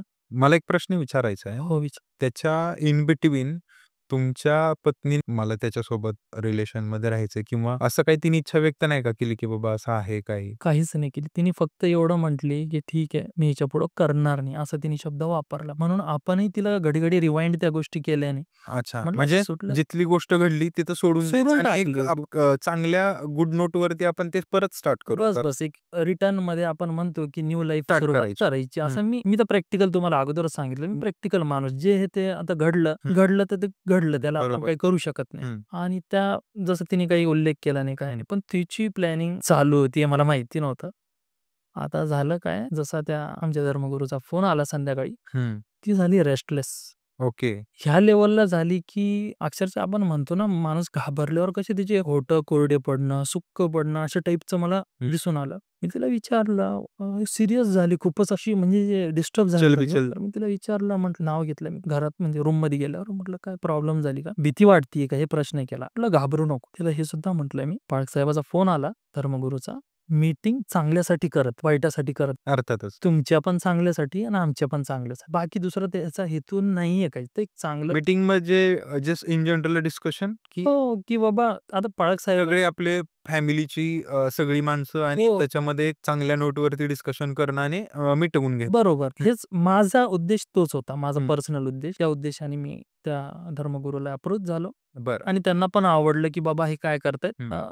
मिळून-जुळून हे करतायत सगळं. हं. तर ते पण खुश झाले, की पहिली वेळच बघतोय, की एवढं मोठं हं. प्रकरण झालं आणि तुम्ही ठेवताय पत्नीला. ते पण खूप आनंदी झाले, की खरं पहिली वेळच बघतोय म्हणून हं. अशा गोष्टी. आज रात्री फोन आलाय, मिसेस बेचैन, ना जेवण करतीये ना काही. तिला विचारले प्रश्न, काय झालं काय नाही. घाबरू नको म्हटलं, काही होणार नाही. ना भांडणं होणार तिथं ना काही. फक्त एवढं आहे, जे काही गोष्टी आहे ना, हं. ते आपले जे धर्मगुरू त्यांच्यासमोर स्पष्ट करा आणि तिथं सोडून द्या. मी पण सोडून देईल, तू पण सोडून दे आणि एक नवी सुरुवात करू. बरोबर. मुलीकडे बघून कर म्हटलं. माझ्याकडे पाहून नको करू, मुलीकडे बघून. ठीक आहे म्हणे. मला आजही आठवतो मागच्या 2024चा ऑक्टोबरचा महिना आणि 10 तारखेला कॉल आलता. 11 तारखेला माझी मधुर मुलगी उठली आणि मुलगी उठली, "मम्मी, मम्मी, मम्मी, मम्मी कुठे आहे?" मम्मी नाहीये घरात. मागचा डोर बाहेरून लॉक. वडील उठले, हं. मला उठवतात. "अरे उठ, हं. ही कुठे गेली बघ." अरे वाह! शोधतोय. दरवाजे सगळे आतून लॉक, फक्त मागचा बाहेरून लॉक. घाबरलोय मी, प्रचंड घाबरलो. सगळ्यात पहिलं मुलीला बघून मी तर इतका खचलो, हां. की मी डायरेक्ट रडणं सुरू केलं. ह्या लेव्हलला, की म्हणजे पहिलेच तर मी स्वतःला कसा सांभाळत हे मला माहिती होतं. बरोबर. आणि आता हे दुसरा एक फटका. म्हणजे तिच्यासाठीच एवढ्या सगळ्या गोष्टी करतोय आणि तिने बस काहीच विचार निघूनच गेली घरात. मुलीला तसंच सोडलेलं. माझ्या बाजूला झोपलेली होती मुलगी. गेली. मी निघालो बाहेर, इकडं-तिकडं शोधतोय कावरा-बावऱ्यासारखं. नाईट पॅन्ट, तोंड धुतलेलं नाही, काय नाही. म्हणजे ती परिस्थिती मला माझी माहिती आहे. एरियामध्ये इथं-तिथं विचारतोय. शेजारचे रिक्षावाले म्हणतायत, की "मैंने भाभी को सुबह ही देखा, बॅग वगैरे लेके जाते हो." मग तर मी अजूनच खचलो. मग माझ्या भावाच्या, चुलत भावाच्या मुलाला घेतलं. कॉलनीमध्येच राहतात. चल म्हटलं शोधूया. सगळे घरी रडायला लागले.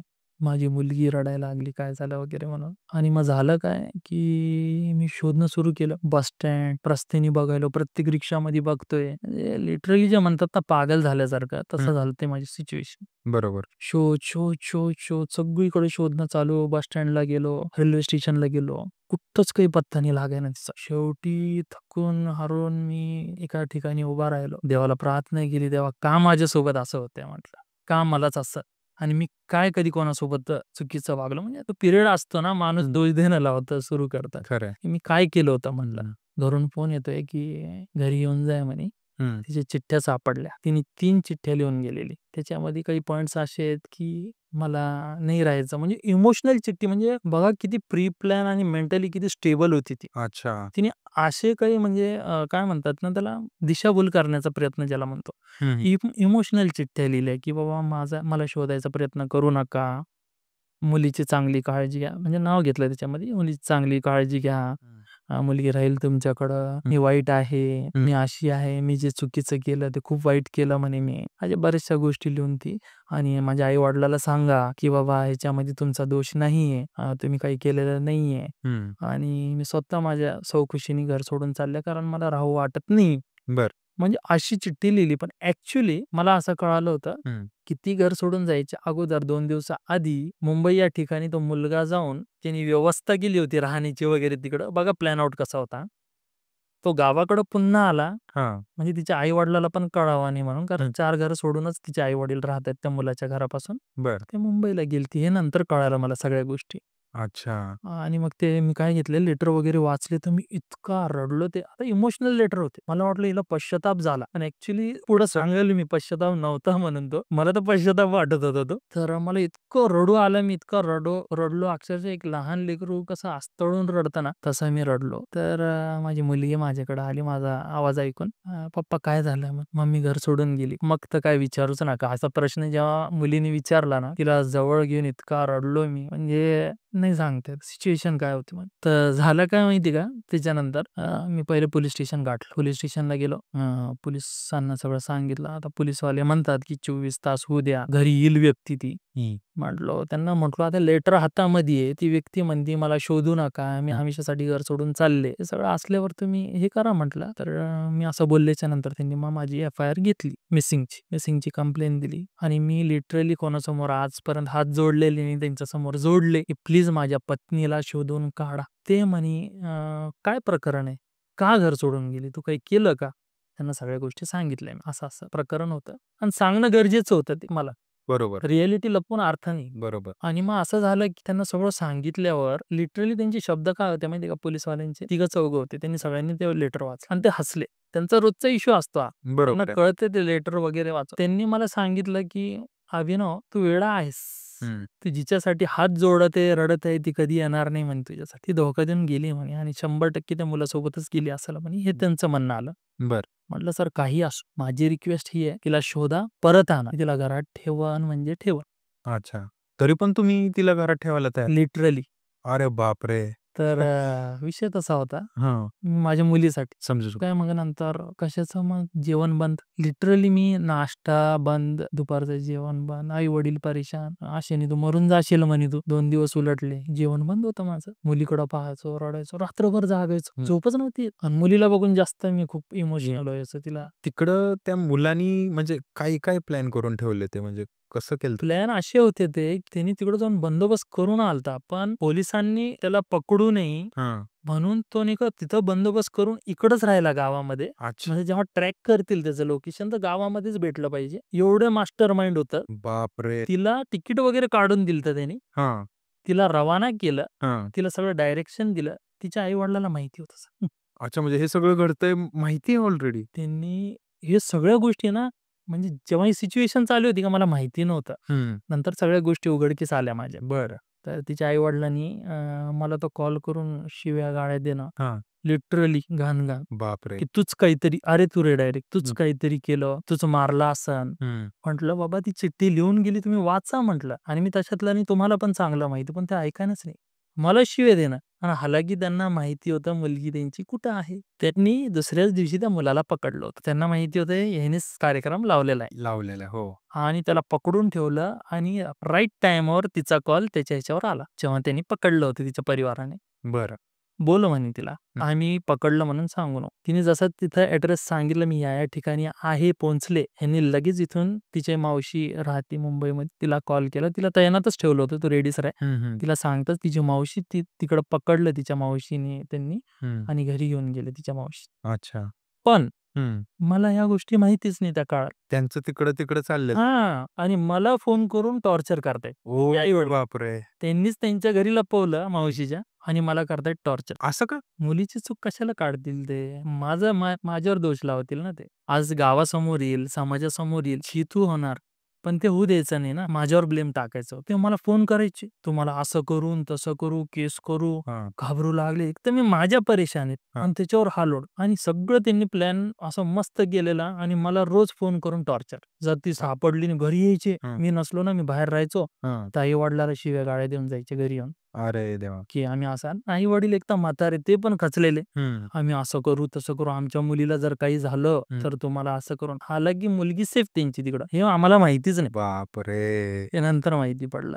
आता सिच्युएशन अशी झाली की परेशान. मग मी पोस्टर बनवून घेतलं मिसिंगचं. तेव्हा ती नव्हती. हरवलेलीच होती आमच्यासाठी तर. बरोबर आहे. घर सोडून गेलेली होती. पोस्टर बनवलं मिसिंगचं. इतकं प्रचंड व्हायरल झालं ते सोशल मीडियाला, हां. की मला कर्नाटक या म्हणजे मध्य प्रदेश इथून सुद्धा कॉल येत होते. "कौन-सी साडी पहन के गए थे? क्या ड्रेस पहन के गए थे? ये बताओ, हम देखेंगे." हां. लिटरली म्हणजे पब्लिक सपोर्ट करते बरं का, हो, खूप अर्थात. सपोर्ट करते. अर्थातच. आणि असं झालं की त्यांना कळालं की आता हे पोस्ट व्हायरल झाली आणि त्यांना पण त्यांचे नातेवाईक म्हणा कोणी बोलले असेल की बाबा असा पोस्ट आलाय, सगळीकडे पसरलाय. त्यांनी 5व्या दिवशी म्हणजे 11 तारखेला मिसिंग कंप्लेंट दिली मी आणि 15 तारखेला ती येतीये जालन्यामध्ये रिटर्न. आता आली हं. तर मी लिटरली इतका आनंदी झालो. हं. मी माझ्या मुलीला शाळेतून आणायला गेलो लगेच हाल्फ डे घेतला. हं, हं. चल बेटा मम्मी मम्मी आली. पोलिसांचा फोन आला. आलेली येऊन जा. जातोय मी तिकडं ते रिक्षा वगैरे केली. आई-वडील खुश, मी खुश. हं. माझी मुलगी. गेलो आम्ही पोलीस स्टेशनला. पोलीसवाले अगोदरच रूढ. हं. त्यांचा स्वभावच तसा असतो. त्यांनी गेले पहिले तर म्हणे, "काय इतका उशीर लावतात का?" असं म्हटलं, "साहेब मी लांब राहतो," म्हटलं, "इथून. हं. यायला उशीर लागतो." आई-वडील पण आले आणि ती गेली म्हणे. म्हटलं, "कुठे गेली?" हं. मग स्टेटमेंट देऊन गेली म्हणे. हं. म्हटलं, "हो बाबा, पण गेली कुठं? मी घरी घ्यायला आलो तिला." "नाही," म्हणे, "तिथं नाही म्हणते तुझ्यासोबत राहायचं. तू छळ करायचा," म्हणे, "तिला." अरे बापरे! असं ऐकल्यावर तर मी हातापाय थंडे पडले माझे. म्हटलं आता हे काय नवीन. हं. म्हणजे एकामागं एक मला जे असं दडपण येत गेलं ना प्रत्येक गोष्टीचं खूप डेंजरवालं. "तू छळ करत होता तिचा. तुझ्याकडे कशाला राहील?" म्हणे. म्हटलं, "साहेब मी छळ कुठं केला? मिसिंग कंप्लेंट मीच दिली," म्हटलं, "आणि मीच छळ करू का?" म्हटलं. तर "नाही," म्हणे, "ती घरी चालल्या गेली तिच्या आई-वडिलांची." बघा आता बोलणं करून घे त्यांच्यासोबत काय. कॉल करायला आम्ही तर उचलायना नाही त्यांचे.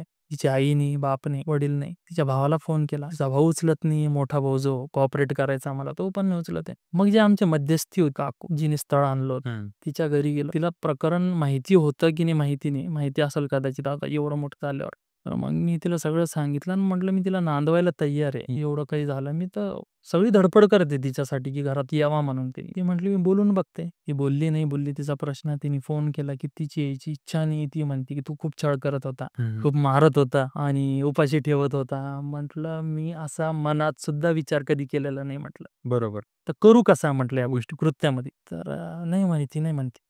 मग मी शेवटी परेशान झालो. मग प्रार्थनेमध्ये जोर टाकला, उपास पकडले. बरोबर. काहीतरी पॉझिटिव्ह ऐकायला भेटावा. हं. दिवस झाले. हं. थोडं आपण लीगली काहीतरी प्रोसिजर केली पाहिजे. बरं. तर आपण एक वकील हायर केला. हं. वकिलामार्फत नाणण्याची नोटीस आपण कायद्याने पाठवू. अच्छा. पहिले आपण प्रयत्न केले. मध्यस्थी जे होते हं, हं. त्यांना बोललो. हं. त्यांना कॉल केले. ते फोन उचलत नाहीये. बरं. म्हणजे जेवढे होऊ शकते बाहेरचे प्रयत्न केले. आता लीगल ह्याच्यावर यावं लागलं आपल्याला. बरोबर. तर मग आम्ही वकील हायर केला. वकिलामार्फत नांदण्याची नोटीस पाठवली, की बाबा तू नांदायला येऊन जा. हं, हं. सगळं विसरायला तयार आहे. आम्ही जे काही झालं ना आधी पण विसरतच होतो. बरोबर. तोच घर सोडून गेली. हं. त्यांचा काही त्या नोटीसवर उत्तर नाही. बरं. काहीच उत्तर नाही. हं. 1 महिना वाट बघितली. रिमाइंडर नोटीस पाठवली. पहिल्या नोटीसला अनुसरून आम्ही नांदवायला तयार आहे. घरी येऊन जा. 1 महिना थांबलो. काहीच रिस्पॉन्स ना टेलिफोनिक हं. नाही कायद्याने समजा मग शेवटी माझं आता हे झालं. किती वाट बघणार खूप ना? खूप हे केलं मग. वकिलांनी मला राय दिली, की "यार तुम्ही सगळं आहे तुमच्याकडं. घेऊ पण नका घरात आता डायव्होर्स पिटिशन हं. टाकून द्या." म्हणे. हं. माझी इच्छा नव्हती. डायव्होर्स पिटिशन म्हटलं तर माझी इच्छाच नव्हती ना. मला नांदायचंच ना तिला. बरोबर. पण शेवटी आता मी नाही म्हणतो. वाट बघेल म्हटलं. म्हटले. त्या इन बिटवीन तुमच्या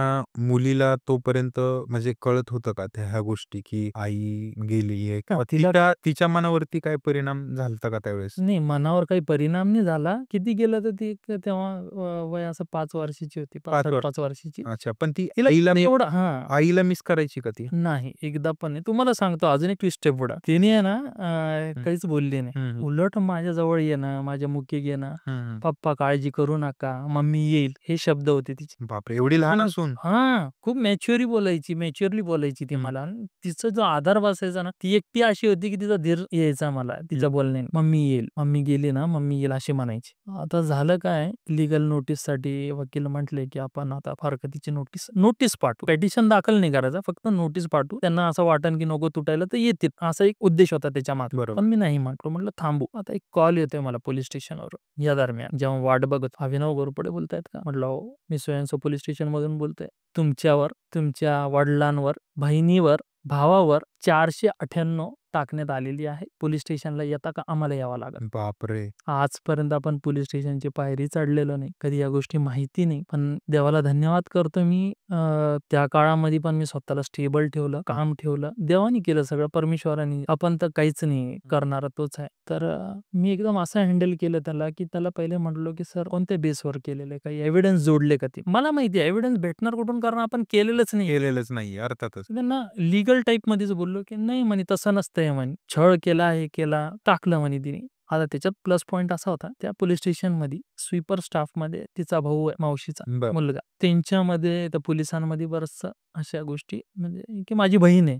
ओके. तर ह्या गोष्टी पॉझिटिव्हली तिच्या बाजूने जास्त चालत होत्या. बरं, बरं. आता झालं काय, मी टेन्शन, आता प्रश्न पडला आई-वडिलांना सांग, पुन्हा एक दुसरा धाक कसे त्याला हे करतील, हँडल करतील या बातमी. म्हटलं आता सांगणं तर गरजेचं आहे. मग वडिलांना सांगितलं असं-असं. वकिलाला फोन कर म्हणे. वकिलाला फोन केला तर वकील साहेब म्हटले, "तुम्हाला पहिलेच म्हटलं होतं." म्हटलं, "ठीक आहे ना." आता बेस भेटला आपल्याला. आता ग्राउंड भेटलं. एक मानसिक छळच आहे ना हा एक खरं आहे. प्रकारचा. मानसिकही आहे, शारीरिक आहे माझा, पुरुषाचा. आणि अशी आजही त्यांची बायको घरात आहे, पण दादागिरी करते. मी असे बरेचसे बघितलेत. सहन करतायत का? कानून कायद्यामुळे. त्यांच्याकडे बॅकअप नाही, त्यांच्याकडे पैसा नाही. म्हणून ते घाबरून ते पत्नी अत्याचार करत आहे पतींवर. सगळ्याच नाहीये, पुन्हा एकदा सांगतो मी, सगळ्याच महिला तशा नाहीये. पण ज्या आहेत या लेव्हलला सुरू आहे. बरेच जण आहेत. तुम्ही बघितले सुसाईड होतायत, हे होतायत. याच कारणामुळे नाही हँडल होत. बरोबर आहे अर्थातच. आणि मग ते पोलिस स्टेशनला तुम्हाला बोलवलं. मग त्याच्यानंतर? मग आमची चेहरापट्टी झाली. हां. आता हे शब्द मग ऐकलं. समोरासमोर? नाही, नाही, नाही. फक्त आम्हाला.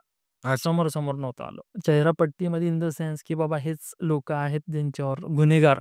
ओके. आता मला तर इतका खचलो होतो, की वडील चालताही येत नाही, 80 वर्षाचे आहे. मला ते खूप वाईट वाटलं होतं. एक गोष्ट लक्षात घ्या, सहसा तुम्ही बघत असाल सासू-सुनेमध्ये वाद असतो. खरं आहे.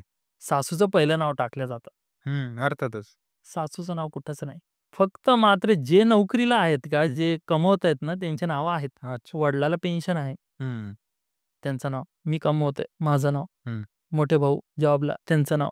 अच्छा. हालाकी ते मुंबईला असतात. मोठी बहीण छत्रपती संभाजीनगरला राहते. ती जॉबला आहे. तिचं नाव. म्हणजे जे जॉबला जे कमवते आहे. हं. आता झालं काय, आम्ही गेलो चेहरापट्टीसाठी. रस्त्याने पार रडणं चालू सगळ्यांचं. कारण ह्या गोष्टी घडलेल्या नाही कधी ना आपल्यासोबत. आम्ही गेलो चेहरापट्टी होताना मग मी त्या कॉन्स्टेबलला त्याने विचारलं मला, "काय रे?" म्हणे. त्यांचं थोडं रफ लँग्वेज. "तुला समजत नाही का?" असं तसं. मी सगळं घेऊन गेलतो सोबत. आणि देवदयेने त्या टाईमाला माझ्याकडे अजून पुरावे असे आलते. हं. त्या दोघांचे फोटो त्या मोबाईलमधून रिकव्हर झालते माझ्याकडून. आपल्याच घरातले जिन्यामध्ये. ओके. म्हणजे माझ्या पत्नीचे हं. आणि तिच्या प्रियकराचे माझ्याच घरातल्या जिन्यामध्ये दोघांचे फोटो मला रिकव्हर झाले मोबाईलमधून. म्हणजे ॲज तुम्ही अ काय सीसीटीव्ही लागला होता? नाही, नाही. मोबाईलमध्ये तिच्याच जे सेल्फी काढले असतील त्यांनी डिलीट केले असेल ना, आपले जे जुने मोबाईल होते. रिसायकल बिन म्हणा हो, किंवा हो. त्याच्यामध्ये सेव्ह असतात. एक थंबनेल्स म्हणून सेव्ह असतात. बरोबर. आणि त्यामध्ये म्हणजे जेवढे पण तुम्ही आत्तापर्यंत फोटो डिलीट केलेले किंवा एकदा तरी फोन मेमरीमध्ये येऊन गेलेले असतील. हं. त्याच्यात सेव्ह असतात. मी जेव्हा ते फोटो बघितलो, की ते दुसरा एक फटका बसला, की आपल्या घरात यायचा तो आणि आपल्यालाच माहिती नाही. मग तेव्हा मला कळालं, की आई जे बोलायची जिन्यातून आवाज येतो, तो हा होता. लिटरली 3-3, 4-4 तास दोघं जिन्यामध्ये असायचं. काय-काय करत असतील ते, हे त्यांचा प्रश्न. भीती नावाची चीज नाही. यामध्ये आमचा घरचा शिरो म्हणजे आमचा श्वान, कुत्रा. बरं. तो दारात असायचा हमेशा. खूप चांगलं गार्ड करायचा घराला. दूधवाले, याच्यावाले खूप घाबरायचे. लांबूनच फोन करायचे आम्हाला, की आम्ही येतोय. त्याला पण उडवण्यात आलं. उडवण्यात आलं म्हणजे मारून टाकलं? बस. काय बोलताय? असा विषय झाला. कारण मग घरी येणार कसं ना? अरे! म्हणजे कसं केलं ते? जेवण देणारी तीच होती. कोणी देत नव्हतं. विष चारलं? तेच असेल, दुसरं काय असेल. आणि मग असं झालं, की ह्या गोष्टी नंतर सगळ्या पुढे येत गेल्या ना, एक, एक, एक, एक, हं. तर मी खूप शॉकमध्ये चाललो, की काय-काय गोष्टी किती प्री प्लॅन केलत्या. मला भीती वाटत होती. काय माहिती उद्याला माझ्या मुलीने बघितलं असतं. काय माहिती तिला पण म्हणजे अडसर ठरली असती मुलगी, तर तिने कसं आहे प्रेमाचं ते एक ती झाक असते डोळ्यासमोर ना, लेकरू समजत नाही, नवरा समजत नाही. आता जे बघतोय आपण लेकराला मारतायत पत्नी आणि नवऱ्याला मारून डायरेक्ट मारूनच टाकत म्हणजे रस्त्यातून काढूनच टाकत हमेशासाठी. खरंय. तर हे विचार नंतर येऊ लागले. तर असं झालं त्यानंतर, की तो घरी यायचा तर हे एव्हिडन्स आता तुम्ही म्हणताल, की तुम्हाला कसं माहिती जिन्यातलाच आहे. स्टेअरकेस दिसतंय आणि आमचा पाईप मागं लागलेला आहे. त्या पाईपाला रोप बांधलेली कपडे वाळवण्यासाठी. ती एकदम क्लिअर त्यांच्या बॅकग्राऊंडमध्ये आलेली आहे आणि त्याचा पण एक फोटो माझ्याकडे आहे. तर तिथं प्रूफ होतं, की आपल्या जिन्यामधला आहे. तिला पण विचारलं होतं मी ते फोटोचं जिन्यातले. तर नंतर देवाच्या दयेने असं झालं, पुन्हा मी अजून काहीतरी सर्च केले. म्हटलं जर हे रिकव्हर होतात तर काही रेकॉर्डिंग पण असतील. Call recording. Call recording. तर देवाच्या दयेने असं झालं, रिकव्हर करणं आणि पहिल्या झटक्यातच सगळी रेकॉर्डिंग त्यांचीच आली समोर. पहिल्याच लॉटमध्ये आणि ती पण अशी आली, हं. की तिकडं अजून एकदा मी असं म्हणजे सगळे प्लॅन्स नाही, नाही प्लॅन्स नाही. कपल्स जे बोलतात, लव्ह कपल. Couples okay. म्हणजे जे काही "कुठं आहेस? घरी आहे. कधी येतोय?" अरे बापरे! पुन्हा एकदा कॉल जातो. "कुठपर्यंत आहे?" आमचा एक लँडमार्क आहे घराकडं, दत्त आश्रम म्हणून. पुणे जालन्यामध्ये एकच आहे. तर तिकडं आल्यावर तिने कॉल केला असेल, "कुठं आहेस?" ते रेकॉर्डिंगमध्ये आलेलं आहे. तो म्हणतो, "दत्त आश्रमपर्यंत आलो." बरं. डायरेक्ट घरात येशी. शब्द असे आहेत. देवाच्या दयेने पुरावे एवढे आहेत, तर आपण सध्या स्टेबल आहेत कोर्टामध्ये सुद्धा. पोलिस स्टेशनमध्ये गेल्यानंतर काय गोष्टी घडल्या मग? काही नाही, फक्त चेहरापट्टी झाली चेहरापट्टी आमची. झाली. त्यांनी आधार कार्ड वगैरे घेतले आणि जी फॉर्मॅलिटीज होती ती पूर्ण केली चार्जशीट बनवायसाठी बरं. आणि आम्हाला सोडून म्हणजे पाठवून दिलं, की झालं बाबा आता ही चार्जशीट जमा होईल कोर्टात. जेव्हा तारीख वगैरे तुम्हाला नोटीस येईल या प्रोसेस पुढच्या. आता या दरम्यान असं झालं, की त्यांनी मग तिथून सुरू केलं आमचा प्रचार करणं, हं. आमच्या फॅमिलीबद्दल. अच्छा. आता आपली फॅमिली सगळ्यांना माहिती आहे समाजामध्ये, की वेल सेटल्ड एज्युकेटेड फॅमिली फॉर्मल एकदम असं एक कोणाच्या आदितनी, मदितनी अशी खूप छान फॅमिली आणि बऱ्याचशा लोकांची इच्छा होती, की त्यांची मुलगी आपल्या घरात द्यावा असे म्हणजे बोलतायत आज पण. बरोबर. एवढं चांगलं आपलं कुटुंब आहे. 4 जणांचं कुटुंब. आई-वडील आणि मुलगा तुम्ही आणि भाऊ-बहीण आहे तर ते इथं राहतच नाही. ते आपलं बरोबर. आपलं ह्याच्यात आहे संसारात. आता झालं काय त्यानंतर, की त्यांनी प्रचार सुरू केला. प्रचार काय सुरू केला, की जे आपण केलेल्या नाही गोष्टी त्या गोष्टी, की आम्हाला छळ आता तिला बोलत असतील ना, "बाई एवढं सुंदर घर सोडलं, एवढा सुंदर नवरा सोडला." तरसतात त्या घरामध्ये मुली द्यायला आणि तुला घर भेटलं तू का सोडलं? तर तुम्हाला काय माहिती ते कसे आहेत? माझा नवरा रोज दारू पिऊन यायचा. जे काही मी कधी हात लावलेली नाही. मी तंबाखू सुद्धा खात नाही. माझा नवरा दारू प्यायचा. म्हणजे आणि मला फार मारायचा. तिने ते 498 मध्ये पण अशाच काही गोष्टी टाकलेल्या, की आपण केलेल्या नाहीये. आणि मग असं झालं, की रात्रभर मला बाहेर ठेवायची, उपाशी ठेवायचे. अच्छा. असं ती म्हणजे त्या चार्जशीटमध्ये की पूर्ण सगळे असं की किती त्रास झाला तिला हो, आणि हो. काय छळ कसा करायचे, झाला छळ या करायचे. टाईपचं. आणि हे सगळे जे आहे ना, अगोदरच वकिलांकडे फॉर्मॅट असतात या सगळ्या गोष्टीचे. मिरची मसाला जे म्हणतात ना, रेडीमेड मसाला रेडीच असतो त्यांच्याकडे. फक्त त्याच्यामध्ये नाव चेंज केलं जातं. हां. आणि त्याच मसाला तिने काय केलं, सगळ्या म्हणजे ते समाजामध्ये चिपकवून टाकलं की बाबा बस, बस, बस. मला सासरकडून हो. असा त्रास आहे, मारतायत, जेवण देत बस. नाहीत, हे स्वतःचं होतंय. काही सांगणार नाही, झालं काय होतं ॲक्चुअल. बरं. आता मग आता जसं तुम्ही आहे, कॉमन फ्रेंड असेल, कॉमन फॅमिली फ्रेंड असेल, हं, तुम्ही मला भेटले, "अरे अभिनय यार, तुझ्याकडून अशी अपेक्षा नव्हती, असं-असं ऐकलं." म्हटलं, "तुम्हाला काय वाटतं ते सांगा." "मला तर वाटतच नाही, हं. की तू असा आहेस." "मला माहिती आहे." म्हटलं, "असं-असं प्रकरण झालं." नॉर्मल सांगितलं. विश्वास येईना नाही समोरच्याचा. अच्छा. विश्वास नाही आला, तुम्ही फोटोग्राफ्स दाखवले जिन्यातले दोघांची, रेकॉर्डिंग ऐकवली. हं. काय चूक केलं? कारण माझ्यावर जेव्हा आळ घालण्यात आले, तर मी होतं बरोबर आहे. प्रूफ आपलं करायलाच ना. ऑब्व्हियसली साहजिक आहे. करेलच मी. अशा 2-3 जणांना झालं. हं. त्यांना कळालं, की हा काय करतोय प्रूफ सगळीकडे करतोय. अच्छा. आणि त्याच्यावरून मग असं झालं, की मला काही या दरम्यान काय झालं, मी एक सांगायचं विसरलो तुम्हाला. हं. जेव्हा तिचं प्रकरण पकडलं गेलं, जेव्हा घरीच होती. नवीन-नवीन पकडल्या गेलतं ना, माझ्यावर झालता हल्ला. ते पण चाकूने. अरे बापरे! मुलं पाठवण्यात आलते मला मारण्यासाठी. हे ती सांगायचं विसरलो मी तुम्हाला. तिच्या प्रियकराकडून. तिच्या प्रिया. लिटरली मी माझा जीव वाचून पळालो होतो त्या रात्री. मला सांगा मी दिवसभर घरी होतो. हं. त्या प्रियकराला काय माहिती की मी बाहेर निघालो म्हणून? हे सगळ्यात मोठा प्रश्न होता. खरं आहे. कारण तो तर काय घात लावून तर नव्हता त्याचे जे असतील लावलेले मित्र वगैरे मारण्यासाठी. माझ्या मुलीने मला कचोरी मागितली, की "पप्पा कचोरी आणा." मी जायचा प्लॅन नव्हता माझा बाहेर हं, हं. आणि ती घरी होती हां. त्या टाईमाचा विषय म्हणतो. नवीन-नवीन जेव्हा प्रकरण उघडकीस आलं तेव्हाची बरं, गोष्ट. बरं. तर मी कपडे घातले आणि निघालो कचोरी आणायला. येताना माझ्यावर झाला अटॅक. हं, लिटरली गाडीला गाडी चिटकवली आणि एवढा मोठा असा घाव, घाव म्हणजे आपलं हं. चाकू जी खंजर आपण म्हणतो एवढा मोठा त्यांनी काढला. घालणार तर माझी बाईक थोडी फास्ट आहे 150 सीसीची आहे म्हणून मी तिथून फास्ट गाडी तरी त्यांनी माझ्या घरापर्यंत त्यांनी पाठलाग केला. बरं. म्हणजे एरियापर्यंत. कसंबसं मी तिथून जीव वाचून पळालो. पोलिस स्टेशनला गेलो. पण पोलिसवाले म्हणतायत, की "तुला मारलं का? तू ओळखतो का? आणि हे का? ते का?" त्यांनी घेतलीच नाही. एन-सी-आर पण नाही घेतली आणि एफ-आय-आर पण नाही घेतली. का तुला मारलेलंच नाही, तू कोणावर बी आळ घेशील असं त्यांचं म्हणणं होतं. म्हटलं ठीक आहे आता मग निराश आलो घरी. मग तिला प्रश्न केले, तर नाही म्हणे मी कशाला सांगू वगैरे अशा गोष्टी सांगितल्या. ही एक गोष्ट झाली. पुन्हा आत्ताच्या कंडिशनला येतो. ओके. की झालं काय, जेव्हा मी ह्या गोष्टी घडल्या, तर मला खूप मनस्ताप झाला. म्हटलं, "अरे, सगळीकडं आपली एक तर आपण एवढं पॉझिटिव्हली घेत होतो, हं, तिला हं. सगळं हे करत होतो आणि तिने काय केलं, की आपलं सगळीकडे अजून प्रोपगंडा करत आहे, सगळ्यांना सांगत आहे, काहीच्या काही सांगत आहे." राग येऊ लागला. मेन म्हणजे माझ्या आई-वडिलांबद्दल सांगत. त्यांचा वयाचा तर तिने थोडा विचार करायला पाहिजे ना बरोबर आहे. आणि सगळ्यांना माहिती त्यांचा नाही स्वभाव कसा. तेच ना, जर आरोप करायचेच होते, तर कमीत कमी एवढं तर कळायला पाहिजे होतं, की आपला सासरा, की जो म्हणजे लिटरली एवढे वयस्कर आहेत, त्यांच्यावरती तरी कमीत कमी आरोप तरी असे लावायचे, की बाबा विश्वास बसेल. पण ते कसं आहे, ते म्हणतात ना स्वतःचं झाकायसाठी दुसऱ्याला असं म्हणजे काही वाटेल ते मग तर सोडून मग द्यायचं. मी मनस्ताप झाला आणि मला हे माहिती होतं, की हे जेव्हा मी कृत्य केलं तर माझ्यावर सायबर केस होणार आणि मी काय केलं थोडं तिच्या भावाला वगैरे छोटासा ग्रुप होता फॅमिलीचा, याच्यावर टाकलं मी. तिचे फोटोज टाकले आणि हे टाकलं तर सायबर केस झाली माझ्यावर. हं. तिनं टाकली माझ्यावर सायबर केस, की माझी बदनामी करत आहे. माझे हे फोटोज लग्नाच्या अगोदरचे होते. आता प्रश्न उपस्थित होतो, लग्नाच्या अगोदर तू घरी यायची का त्याला घेऊन माझ्या? ऑब्व्हियस प्रश्न आहे ना. बोलू. पण टाकली केस आणि पोलिसांनी पण ती घेतली एफ-आय-आर. तिथून सुरुवात झाली माझी मेंटल टॉर्चर. पोलिसांचा पुन्हा फोन येतोय, "येऊन जा, थोडं टाईट मारणं तुझ्यावर, एवढी मोठी केस पडली, तुला जेलमध्ये जावं लागेल, हे करावं लागेल." म्हटलं, "ठीक आहे साहेब." काही डिमांड करण्यात आली मला, बोलू नाही शकत मी हं. पॉडकास्टवर. म्हटलं, "नाही देऊ शकत. मी जर चुकीचा नाहीये, तर मी लढणार." म्हटलं. मिटवा-मिटवी करून घ्या. "नाही, मी करणारच नाही. मी खरा आहे मला माहीत. मी काही चुकीचं केलेलं नाहीये. तर मी लढणार." म्हटलं. "मग काहीही हो," म्हटलं. "तसं नसतंय," म्हणे तो पोलिसवाला. मग "तसं नसतंय," म्हणे. "तुझ्यावर केस पडली, तुला कळतंय का? हं. किती गंभीर केस आहे." असा तो घाबरवायचा प्रयत्न केला. म्हणजे पोलिसवाले इन जनरल जसं बोलतात, हो, घाबरवतात, हो. बाबा केस पडली, तेच, तेच, मग तेच. आता काय जेलमध्ये जावं लागेल, मग सडत बसशील, त्याच बाहेरच्या गोष्टी, बाहेर मिटवून घे. त्याच गोष्टी, त्याच गोष्टी. बरं. या विषयावर आलता. म्हटलं, "नाही साहेब, मी जेलमध्ये जाणं पसंत करेल. पण जे तुम्ही म्हणताय ते नाही करणार." म्हटलं. हं. "मी चुकीचा नाही, मी लढणार." म्हटलं. मग झाली तडजोड झाली, बोलणं झालं त्यांच्याशी. मग जोपर्यंत माझ्यापर्यंत होतं ठीक आहे. आता आई-वडिलांना पण तिने कोर्टमध्ये घसीटलं. हं. बहीण भावाला घसीटलं. म्हणजे काय कारण होतं?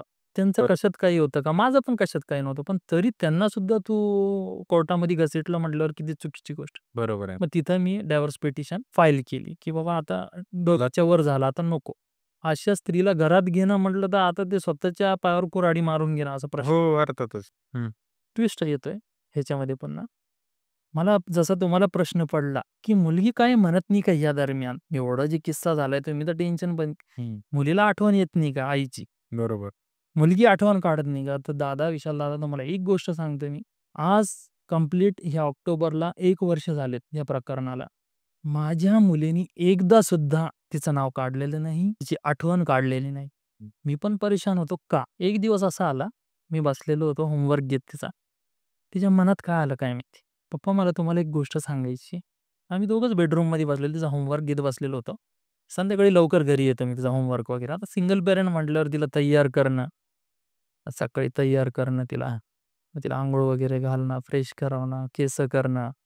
म्हणजे एक देवाला धन्यवाद करतो मी, की एक आईचं पण मला कर्तव्य कसं असतं ते मला जाणून हे केलं म्हटलं. तर मी तिला तयार करणं मुलीला, तिला केस करणं, तिला ते क्लिप्स लावणं, ते जे पिन असतात छोटे-छोटे हेअरबँड लावणं, पावडर वगैरे लावणं, युनिफॉर्म प्रेस करून घाला, प्रॉपर युनिफॉर्म वगैरे घाला. म्हणजे हा अनुभव कसा आहे? एक वडील म्हणून आईचा अनुभव. खूपच म्हणजे शब्द नाही या गोष्टीला.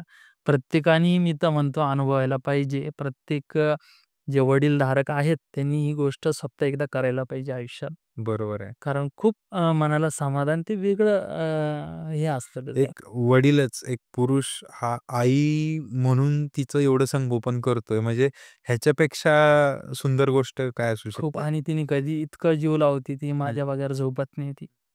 मी उशीर जरी झाला तर तिचे फोन असतात. दुपारी फोन असतो, "पप्पा तुम्ही जेवले का?" हं, सकाळी कधी मी कधी नाश्ता बगैर नाश्त्याचा निघून गेलो ना, ते स्कूलवरून आल्यावर पहिले आजीला विचारती. हं. "आजी पप्पांनी नाश्ता केला का?" "नाही ना, तसाच गेला तो." तर पहिला फोन मला असतो. "पप्पा तुम्ही नाश्ता" भांडती ती मला. अच्छा. "नाश्ता का करून नाही गेले?" "काहीतरी बाहेर खाऊन घ्या." म्हणजे इतकं जीव आहे तिचा. तर या दरम्यान असं झालं की ट्विस्ट असा आला होमवर्क घेताना. हं, मला एक गोष्ट सांगायची म्हणे पप्पा तुम्हाला. म्हटलं काय? म्हणे मम्मी कशासाठी गेली बाहेर? का म्हणून चालली गेली? मला माहिती आहे म्हणे. लहान मुलगी आहे म्हणते ती. म्हटलं काय माहिती आहे तुला? आणि पप्पा मम्मी काय करायची म्हणे, मला खूप भूक लागली ना, हं. तर मला म्हणायची की म्हणजे मी म्हणायचे मम्मीला भूक लागली आहे. तर तेव्हा दुधावर होती ती आईच्या. तर माझी पत्नी तिला म्हणायची, माझ्या मम्मीला पण, की मी तिला दूध पाजायला चाललो. बेडरूममध्ये जायची, दरवाजा लावून घ्यायची. माझी मुलगी सांगत होती, की फोनवर बोलायची. मला दूध नव्हती पाजत. हं, तर मी रडायचे म्हणे, मला मम्मी भूक लागली मला, फोनवर का बोलती? आणि कोणत्यातरी मुलासोबत व्हिडिओ कॉलवर बोलायची. हं, तर मी खचलो. मी म्हटलं, "यार इतकुशा मुलीला काय कळतं या गोष्टी?" हं, हं. तर म्हणे मी मम्मीला बोलायचे, मी रडायचे, तर मी म्हणायचे, की "आजीला सांगते मी." मी जायचे तर मग दरवाजा लावून घ्यायचे, लॉक करून घ्यायचे. तर कुठून वरची कुंडी लावायची. खालची कडी उघडता यायची ना, तिला हाईट हं, होती तेवढी हं. आणि मारायची. आणि म्हणायची, "आजी बाबाला, पप्पाला काही सांगितलं तर बघ." धाक द्यायची. असं माझ्या मुलीने मला सांगितलं ना, तिला जवळ घेऊन रडलो. तेव्हा मला कळालं, की त्या आईनी तिला आईचं प्रेम दिलेलंच नव्हतं. त्यामुळं तिने एकदा पण तिची आठवण काढली नाही आणि माझ्यासोबत इतकी खुश आहे ती. हं. सगळं भेटतंय आणि शाळा बरोबर इंग्लिश स्कूलमध्ये टाकलेलं आहे तिला. म्हणजे जेवढं माझ्याकडून होतं हं. तिचं सगळं संगोपन करत आहे तिचं. बरोबर. तर ते ट्विस्ट होता माझ्यासाठी इतका भयंकर, की लेकरू असं बोललं ना, तर म्हटलं किती निर्दयी बाई म्हणावं तिला. तर जेवण देत नव्हती, काही नव्हती. त्यामुळं तिला जे मग या पिरियडमध्ये आता तुमच्या केसचं म्हणजे काय चालू आहे सध्या सध्या सिच्युएशन? पोझिशन अशी आहे आपल्या वकिलाला मॅनेज करण्यात आलेलं होतं. एवढे पुरावे असताना आपल्या वकिलांनी फक्त तिचे लिहिलेले लेटर हं, हं. आणि जे आमचे धर्मगुरू आहे, त्यांना लिहिलेलं लेटर एवढंच एव्हिडन्स म्हणून जोडलेलं होतं आपल्या फाईलला. प्रॉपर बेस पकडल्याने पुरावा पक्का पाहिजे असतो. हं. पुरावे पक्के होते आपल्याकडं. मग तुम्हाला आयडिया नव्हती का, की तो होती. पण काय झालं होतं, मी जेवढ्या वकिलांकडे गेलो, मुलीची कस्टडी तिकडे जाणार, हं. असे म्हणत होते. आता हे डोक्यात नाही आलं, की मुली अच्छा तर ऑलरेडी आपल्याकडे आहे. बरोबर. पण तिच्या आईनी मुलीची कस्टडी मागितली होती का? नाही.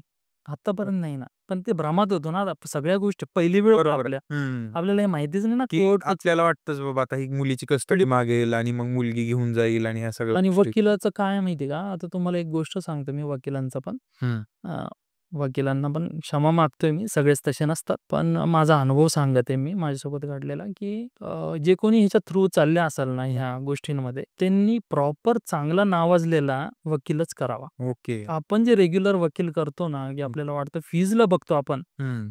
तर तिकडं तुम्हाला क्वालिटी अशीच भेटणार. सगळेच तसे नाहीये. हं. काय, पण माझं एक स्वतःचं हे सांगतो, की एक प्रॉपर त्यांनी चांगलाच वकील जो पैसा लागायचा तो लागणारच आहे. हं. पण प्रॉपर केल्यामुळं काय आहे, एज्युकेटेड वगैरे आणि चांगलं त्याचं प्रॅक्टिस असल्यामुळं मार्ग चांगला भेटतो.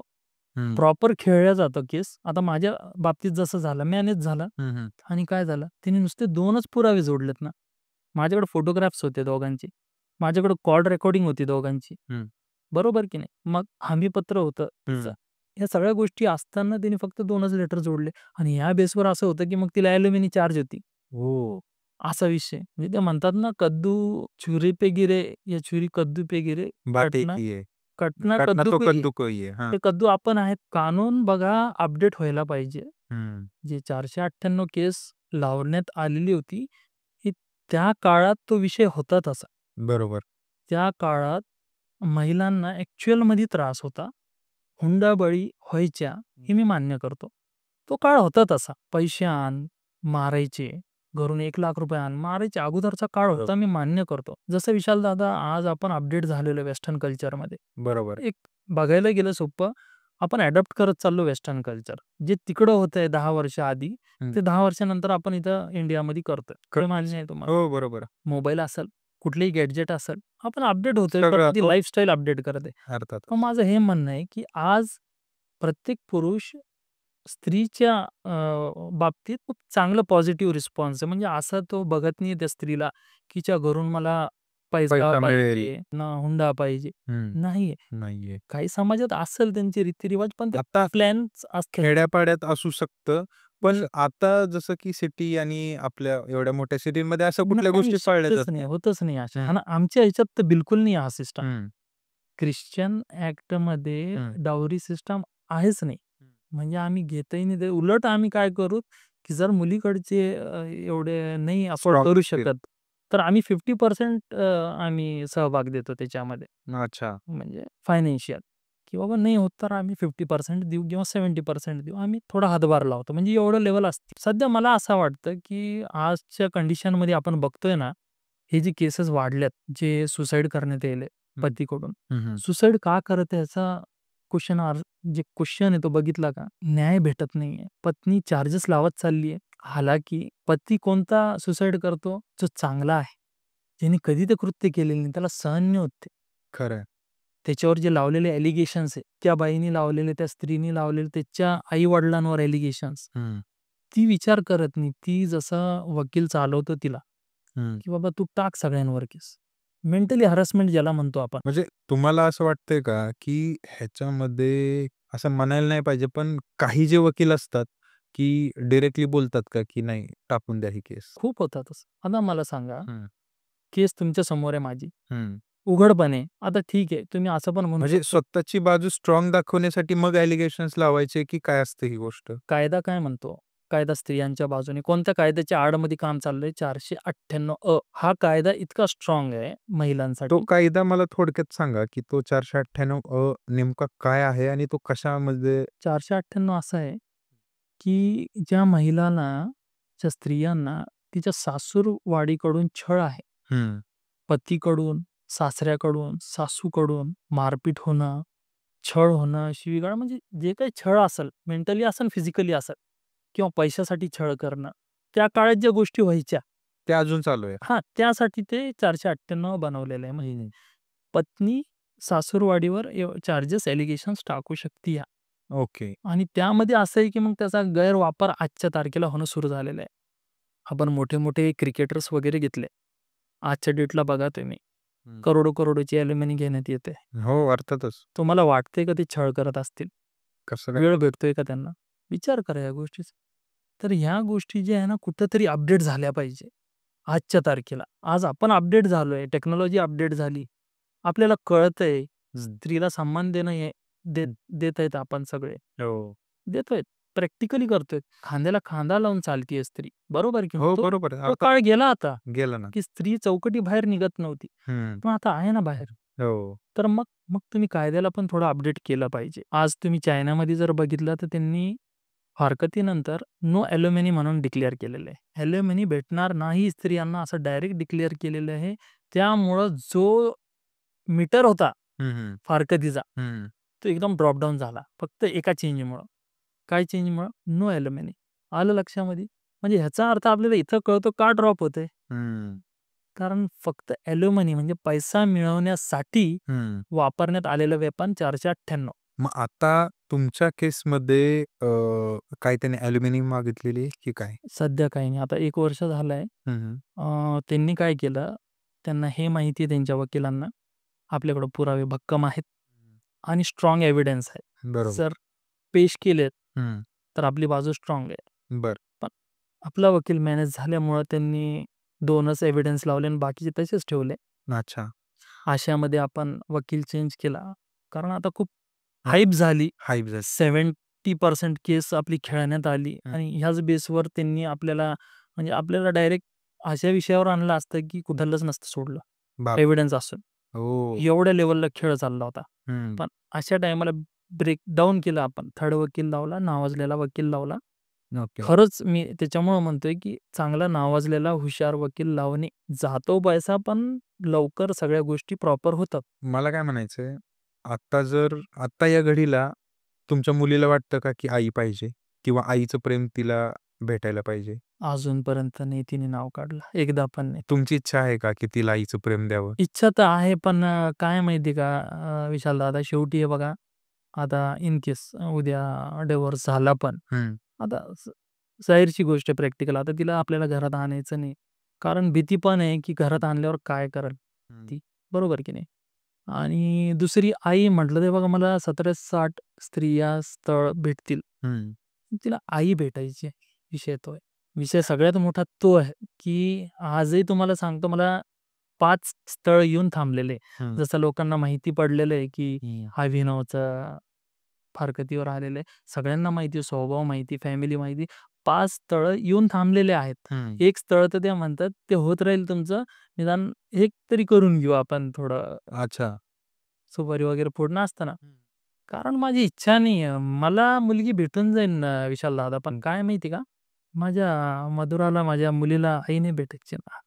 शेवटी किती केलं तर ती सावत्रच आई राहील. ते जे प्रेम स्वतःची आई स्वतःच्या पोटच्या लेकराला देऊ शकते, हे खूप. आपल्या प्रेक्षकांचे काही वडील असतील, म्हणजे आपल्या प्रेक्षकांमध्ये काही वडील असतील किंवा काही आई असतील, की ज्या त्यांच्या मुलांना सांभाळत आहेत सध्या. Single parent. सिंगल पॅरेंट आहेत. तर त्यांच्यासाठी काय सांगाल? आणि कोणी जर अशा सिच्युएशनला असेल, की घरामध्ये खूप जास्त त्रास होत असेल, तर जेंट्सकडून त्रास होत असेल, तर त्यांच्यासाठी 1-2 शब्द तुम्ही सांगा? सगळ्यात अगोदर तर जे सिंगल पॅरेंट आहे त्याच्यासाठी सांगाल मी. स्त्री असेल, पुरुष असेल, हे बघा, खचू नका सगळ्यात पहिले. आपण सक्षम आहोत. हं, परमेश्वराने हातपाय दिलेले आहे. स्वतःसाठी नाही, लेकरासाठी जगा. लेकरांना समोर ठेवा. माझ्या तुम्ही मोबाईलमध्ये वॉलपेपर बघताल तर माझ्या मुलीसोबतचा आहे. मी जेव्हा पण खचतो ना विशाल दादा, तर हं. तो वॉलपेपर बघून घेतो. मला हिंमत येते. मी जेव्हा पण बॅकलॅश जातो, की यार खचलो, की लगेच तो फोटो बघतोय. एक वेगळी एनर्जी भेटते मला, की नाही हिच्यासाठी.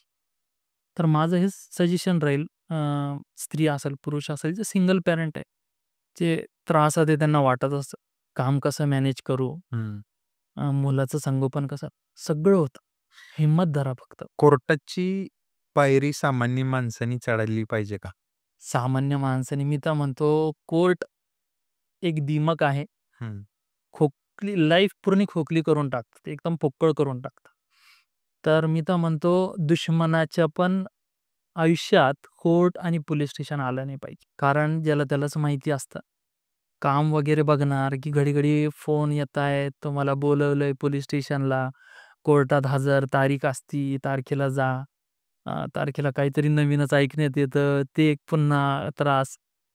म्हणजे मी तरी म्हणतो, दुश्मनाला सुद्धा पोलीस स्टेशन आणि कोर्टाची पायरी लाभली नाहीच पाहिजे. दुश्मनाला सुद्धा. मुलगी म्हणजे काय तुमच्यासाठी?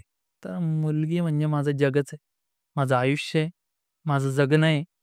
आणि माझं प्रेरणास्थानही तीच आहे. जिथून मला प्रेरणा भेटते तिला बघून, की ती आई नसताना पण कसं जीवन सुखी जगत आहे बापाच्या सानिध्यात. आणि इतकं प्रेम करते ती मला, तर मी सगळं जे दुःख आहे, जे पीडा आहे, जे मी सोसत आहे आजच्या डेटला, ते सगळं विसरून जातो. जेव्हा ती माझ्या कुशीत येऊन झोपती, हं. तेव्हा मी सगळं विसरून जातो. तर आज तुम्ही आम्हाला मुलाखत दिल्याबद्दल खरंच धन्यवाद. आणि मित्रांनो, हे म्हणजे लिटरली हे जालन्यावरून आलेले आहेत. आमचा पहिला फोन झाला.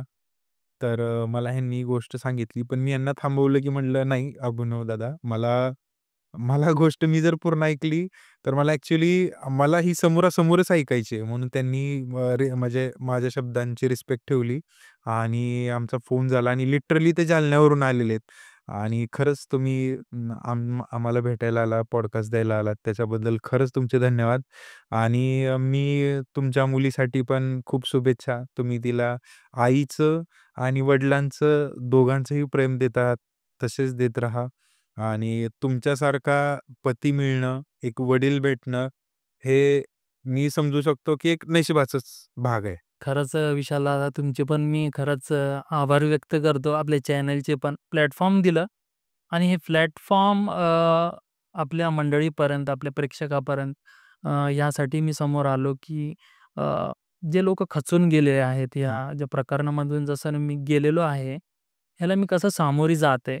एक मला पाहून त्यांनी थोडं प्रोत्साहन कोणाकोणाला भेटू शकतं, भेटेल नाही भेटेल हं. त्यांचा प्रश्न किती पॉझिटिव्हली घेतात. पण माझा तर हाच प्रयत्न होता, की मला बघून त्यांनी थोडं प्रोत्साहन घ्यावं, एक न्यू स्टार्ट करावा लाईफची येस. आणि एक चांगला स्ट्राँग म्हणून उभा राहावा आपल्या लेकरांसाठी तरी. मग ती महिला असेल किंवा पुरुष असेल, मी दोघांना समानच बघतो. मी असं कुठल्याच महिलांना असं त्या उद्देशाने बघत नाही आणि सगळ्याच महिला तशा नसतात. खूप काही महिला आहे, की संसार करतायत. त्यांना त्रास असूनही खूप संसार करतायत, हं. जपतायत संसार. त्यांचे पती बरोबर नसतायत. पण मी पण तेच म्हणतोय, की ज्या अशा चुकीच्या वळणावर आहे, हं.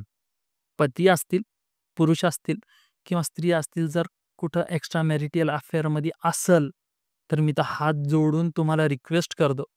लेकरासाठी तरी तुम्ही ह्या गोष्टी सोडून द्या. स्वतःच्या संसारासाठी सोडा.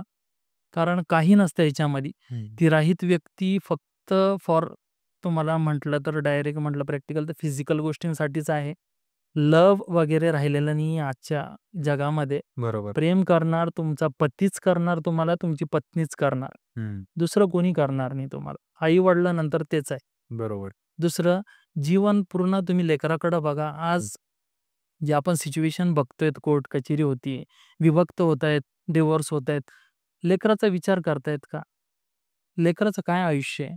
बरोबर. तर निदान सगळ्यांना माझी हीच रिक्वेस्ट राहील, की तुम्ही जर असाल एक्स्ट्रा मॅरिटल लाईफमध्ये, तर तुम्ही प्लीज सोडा.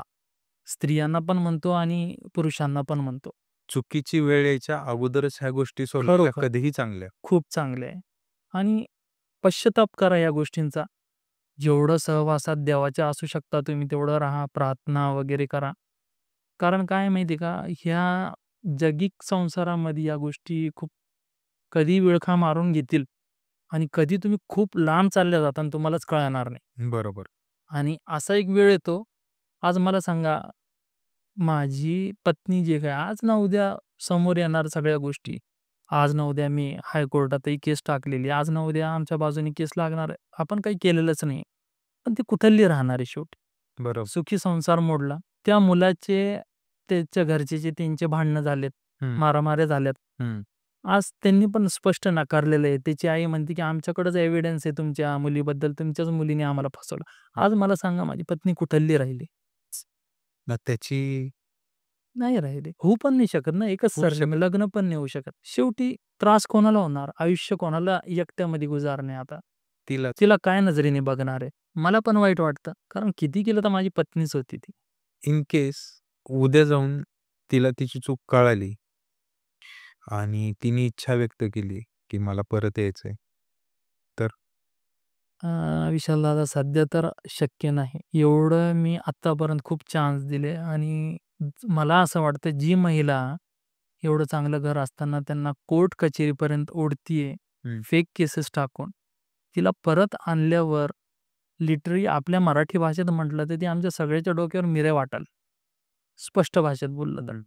म्हणजे ती राणी बनून राहील, तिचं सगळं सोसावं लागेल, ती जशी वागेल तिला वागू द्यावं लागेल. जरा पण काही झालं, की काहीतरी तिसरंच उभा करेल. म्हणजे अर्थात घाबरून राहावं लागेल त्यापेक्षा नको या गोष्टी. म्हणजे चुकीचं काही घडण्यापेक्षा किंवा पुढे जाऊन तीच गोष्ट होणारच असेल, तर ते नसलेलं चांगलं आहे. नसलेलं बरं आहे आणि कोर्टापर्यंत आणि म्हणजे फॅमिली आता जी आपलं छोटं कुटुंब आहे, आई-वडील आणि मुलगी खूप सुखी कुटुंब असेल. आरामात आहे एकदम. तुम्ही आलात. खरंच तुमचे धन्यवाद. Thank you so much. तर मित्रांनो, आजचा पॉडकास्ट तुम्हाला कसा वाटला? मला नक्की कमेंट्स करून सांगा. आणि कसं असतं, दोघांच्या आयुष्यात तिसरा जर आला, तर संसाराचं वाटोळं आहेच आहे. पण मला असं वाटतं, जरी तुम्ही असाल रिलेशनशिपमध्ये तरी सोडा. कारण काय आहे ना, की हे क्षणिक आहे. फिजिकल रिलेशन आपण त्याला समजतो, भोळा-बाबडापणा समजतो, की ते प्रेम आहे. हे प्रेम जसं सरांनी सांगितलं, की प्रेम फक्त आई-बापानंतर नवराच करू शकतो. त्याच्या पलीकडे आपल्याला प्रेम दुसरं कोणी करू शकत नाही.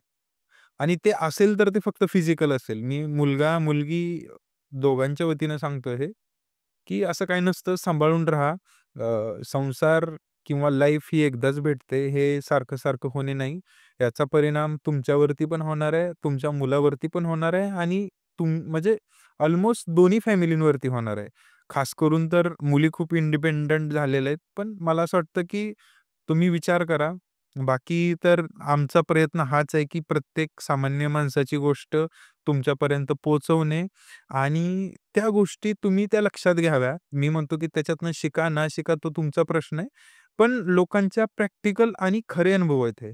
त्यामुळं तुम्ही पहा, विचार करा आणि आजकाल या जगामध्ये खूप अ, वेगवेगळ्या गोष्टी होत चाललेल्या आहेत. त्यामुळे सतर्क राहा आणि चॅनलला सबस्क्राईब केलं नसेल तर सबस्क्राईब करा, लाईक करा आणि शेअर करा तुमच्या मित्रांसोबत. कारण आपण सामान्य लोक आहोत आणि सामान्य लोकांच्याच गोष्टी चाललेल्या आहेत आणि सामान्य लोकांनाच आपण दाखवतोय. त्यामुळं सपोर्ट करत राहा.